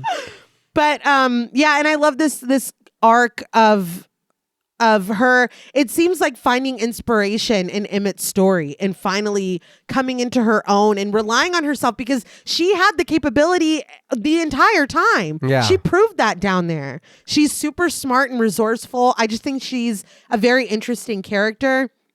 And it's such a turn, because I think we go like 10 minutes without ever hearing her speak. We don't hear her say a word until she's down in the bunker. Yeah. Which is very interesting. Yeah. But yeah, I really love this movie. I think that it is a roller coaster ride. I love how contained the story is until it's not, obviously. And I really just am very impressed by the performances and the nuance within those performances. So on a scale from 1 to 10, brilliantly built bunkers, I am giving 10 Cloverfield Lane 8.5 out of 10 brilliantly built bunkers. It's a little high, but I really enjoy this movie, and I really enjoy, because the ending, it does feel like an episode of The Twilight Zone, just like they said, where it's like, fuck, there's more danger out here. Yeah. Fuck. But I will now open up the floor to you. I don't think I need to take too long. I really enjoyed the movie too. I don't even know, I'll be honest, if I have any real gripes. Like, I do enjoy Michelle as a character, because I think, for me anyway, it's like we were saying, We're just going forward. She is learning as she goes, and we see in real time her put everything that she's learned or observed or been told or whatever into use when it needs to be. And instead of it being like the flashback of him saying something, or us hearing him being like, we used to freeze the locks and break them in the background. We don't need that, because we were there when they shared that moment. When it, like you said, it felt vulnerable. He was sitting down. She had the stitches things, and she was fixing his head, and it was like, we heard that. We don't need, and that's one thing that I think is a really good, or is a strength for me for the movie, is that we don't need to be told again anything. We don't need a flashback. We get the one montage. That's it. I love that. This movie, not having to hold my hand or not having to whatever, and it just being like, watch this. And it does go a little fast, but I think for me, if this is real time, that's why. Because if we are in Michelle's shoes, this is what's happening, one after the other, instead of it being like, whoo, I get a 10-minute break before something flies overhead and I tell you guys what I'm thinking, or you guys get to see a flashback of me nearly escaping something. We don't need that shit. We're just watching her deal with this. And then the end, I do like the end, because it is that her taking what her and Emmett, like the stories they shared, and being, it is almost that. We both ran, and I'm doing this for us. We need to go and help other people. We're no more running away, whatever. I didn't mind it. You know what I mean? It does happen quick. But I mean, other than that, I really fucking enjoyed this. This was pretty cool. But for me, on a scale from 1 to 10, brilliantly built bunkers, I'm going to give 10 Cloverfield Lane an 8 out of 10 brilliantly built bunkers. I did enjoy this. This, again, I know them being down there, we are in one spot, you know, it's a small cast, but goddamn, they do a wonderful fucking job. And sometimes, dude, Emmett, the actor, John Gallagher Jr., there's a couple times I'm like, you've got a little bit of Jason Sudeikis energy going on there. It's like, I don't mind it. The cast is impeccable. Yeah. I think they are all fantastic. I agree. I think my thing with the ending, I love where it goes as far as like this fork in the road and her deciding to not run. Right.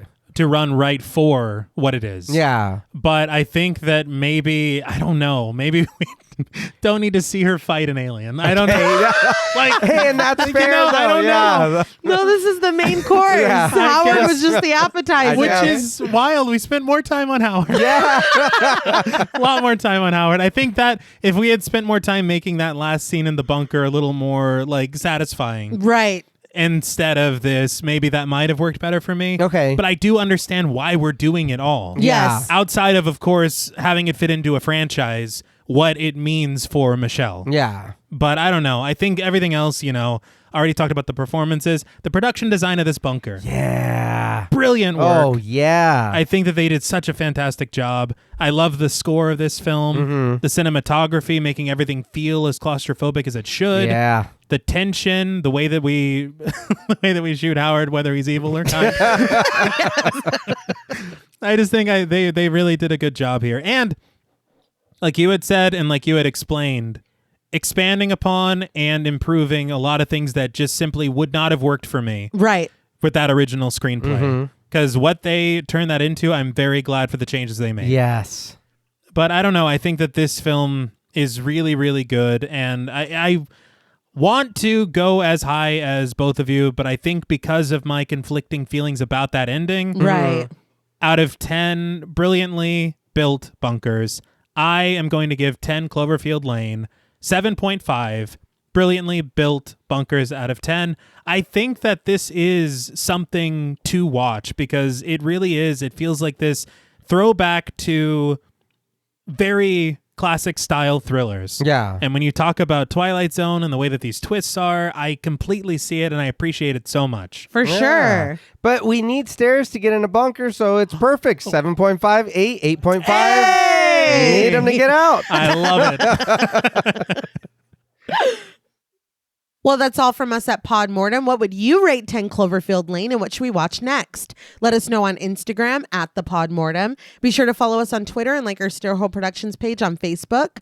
Be sure to follow each of us on Instagram and Blue Sky at Blood and Smoke, at Juggalo Daddy 84, and at Travis MWH. Thanks again to Original Cinematic for sponsoring this week's episode. Please consider pledging to our Patreon, where you'll get over 250 hours of bonus content, our monthly schedule, access to our Discord server, and the opportunity to help us decide which films to cover. And if you're looking for Pod Mortem or Stairhole Productions merch, follow the link in our episode notes. Stay tuned until after the music for a special shout out to our Wendigo Getter patrons. And remember, always trust your instincts. Being locked away from the danger means nothing when there's another threat sealed in with you. Until next time.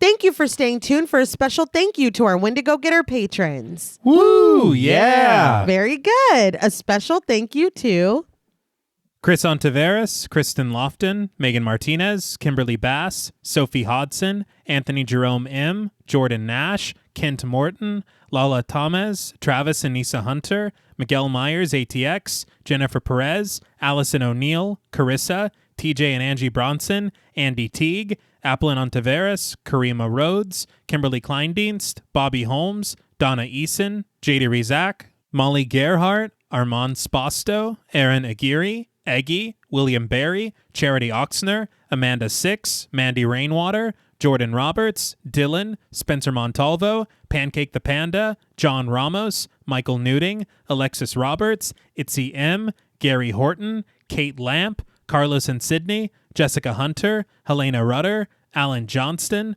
Mariah, Livy Fun, Scott Troutman Wise, Mozzie Bear, Dave Burke, Emma Hagel Kissinger, Valerie G, Emiliana, CB, Taylor Santana, Will Lewison, Angelique, Smelly Poo Poo Head, Beth Bauer, Cookie, Esperanza J, Jason Kyle OKC, Joshua Rumley, Danielle Peralta, Sawyer Reese Farr, Sahara, Girl That's Scary, Cassandra, Andrea Simmons, Ashley Higuera, William and Xxena Rush, Ryan Brom, Megan Ochoa, Laura Lassiter, Eileen O, Marissa E, Henry F, Megan M, Strangely Sarah, Christy Beck, Nancy and Andy, Amanda Lopez, Andy Terrell, Erica Morin, Tris Wynn, K.87, Mariah Jensen, Carrie A, Lonnie Lono, Powell, Kayla E, Maggie H, Murder Stina, Kristen Marcy, Ori81 Boricua, Look Like That One Girl, Bog Boy, Felnez63,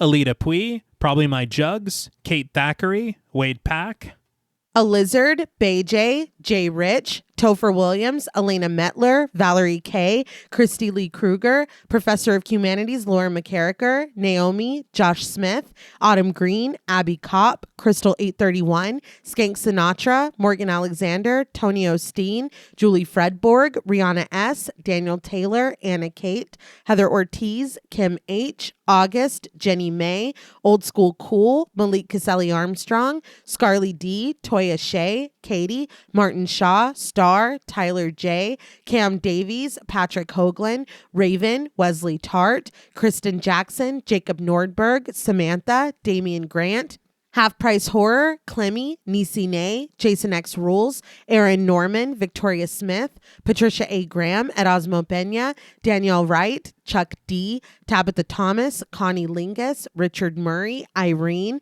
Sally Slater 52, Jordan McCarthy, Rosalind Harnius, Emily Rance, Amy, Lisa and Kathy, Mike H, Christian Sadler, Hannah, Sarah Jack, Casey L, Evelyn Knight, Paula Garcia, Nikki M, Ghastly Grandad, Megan and Alexandra Saldivar, Lisa Sykes, Kelsey Niemeyer Cook, Martina LaForce, JG, Morgan Novello, Ashley, Alex M, Brandon C, Gordon Sutherland, Georgia Renland, Ashley Poe, Diana Joe, Connor Gormley, Carrie Parker, Katie Face, Jane Pillsbury, Caitlin Asher, Mia Franz, Pooh Bear, Spicy Caldera, This is the Zodiac Speaking, Jason the Ghost, Moldy Tic Tac, Brian Ward, Tanner Rutgers, Gremlin Keeper 22, Sam Spade 666, Veronica, Kristen Rhodes, Daniel Laurent, Carmito, TVR, A Very Sweepy Baby, Nicholas Rage, A Lazy Boy, Nicola Williams, Sadison Miles, Stu Corbett, Brick O, Jaden Nicole, Lost Fan 08, George L. Robertson, Mercedes X Bleeple, Joe Miller Apologist, Cool Trainer Elijah, Mrs. Bloomingdale, Sierra Duncan, Renee Hart, Meg Like Sleep, Final Boy, Alani, Elizabeth Thompson, Joey, Michelle Nicole, The Lipstick Demon, Less Than Zombie, Franklin Badge, Sean Reeves, The Kryptonian Orphan, Melissa B., Elena C., Jillian Mumford, Evil Chris, Rex Term Raul, Witchy Poop 19, Brian Avers, Danielle Milton, Instant Horror, Give Me One Wish Like Ray J, Skin Deep, Ashay Guevara, Aaron Mr. Clean Bashard, Henny Kravitz, Francisco Almos, Paunchy Cat, Christina Perez, Buddy Boy Mac, Revamped, a Rewatch Podcast, Sarah Coolidge, Showlivia, Film Fiend, Catherine Clark, Brandon Brown, Jessica Hernandez, Camry, Amy Shipley, Like the Donuts, Jack, Alyssa Mesquites, Jennifer Hager, Nox Nocturnal, Byron Pittman, Sophia Mason, Most Unholy S'more, Pear Bear, Tom Blades, Bonnie Bozell, Crystal Reddy, Stu Mocker Fokker, Sean Weeks, Chardonnay Carlina, Samara Samuels, The Chief King, Nicholas Doba, Philip Thomas, Ashley Gravely, It's Austin Buttercrush, Kimberly Martinez, James Floyd, Estefany, Hope Mowery, Abel the Camel, DGS, J. Taylor Art UK, Robert Murdoch, GQ, Danielle Carter, Jason Moore, please, Nostly, Emily Jeffries, Joey Monda, Madison Besaw, Jasmine, Midnight Martini, Victor Rushing, Gavin Annette, Jennifer Monahan, Beetle Babley, Lucille Brooker, Tono and Tone, McKay Dingus, Brian Highsmith, and Abigail Spitzer. Thank you so much. Thank each and every one of you. Yes, thank you. Y'all give us the Clover feel. Aww. It's adorable. Yeah. That's better. Yes. Come down in the bunker with us. Oh, right. Wow.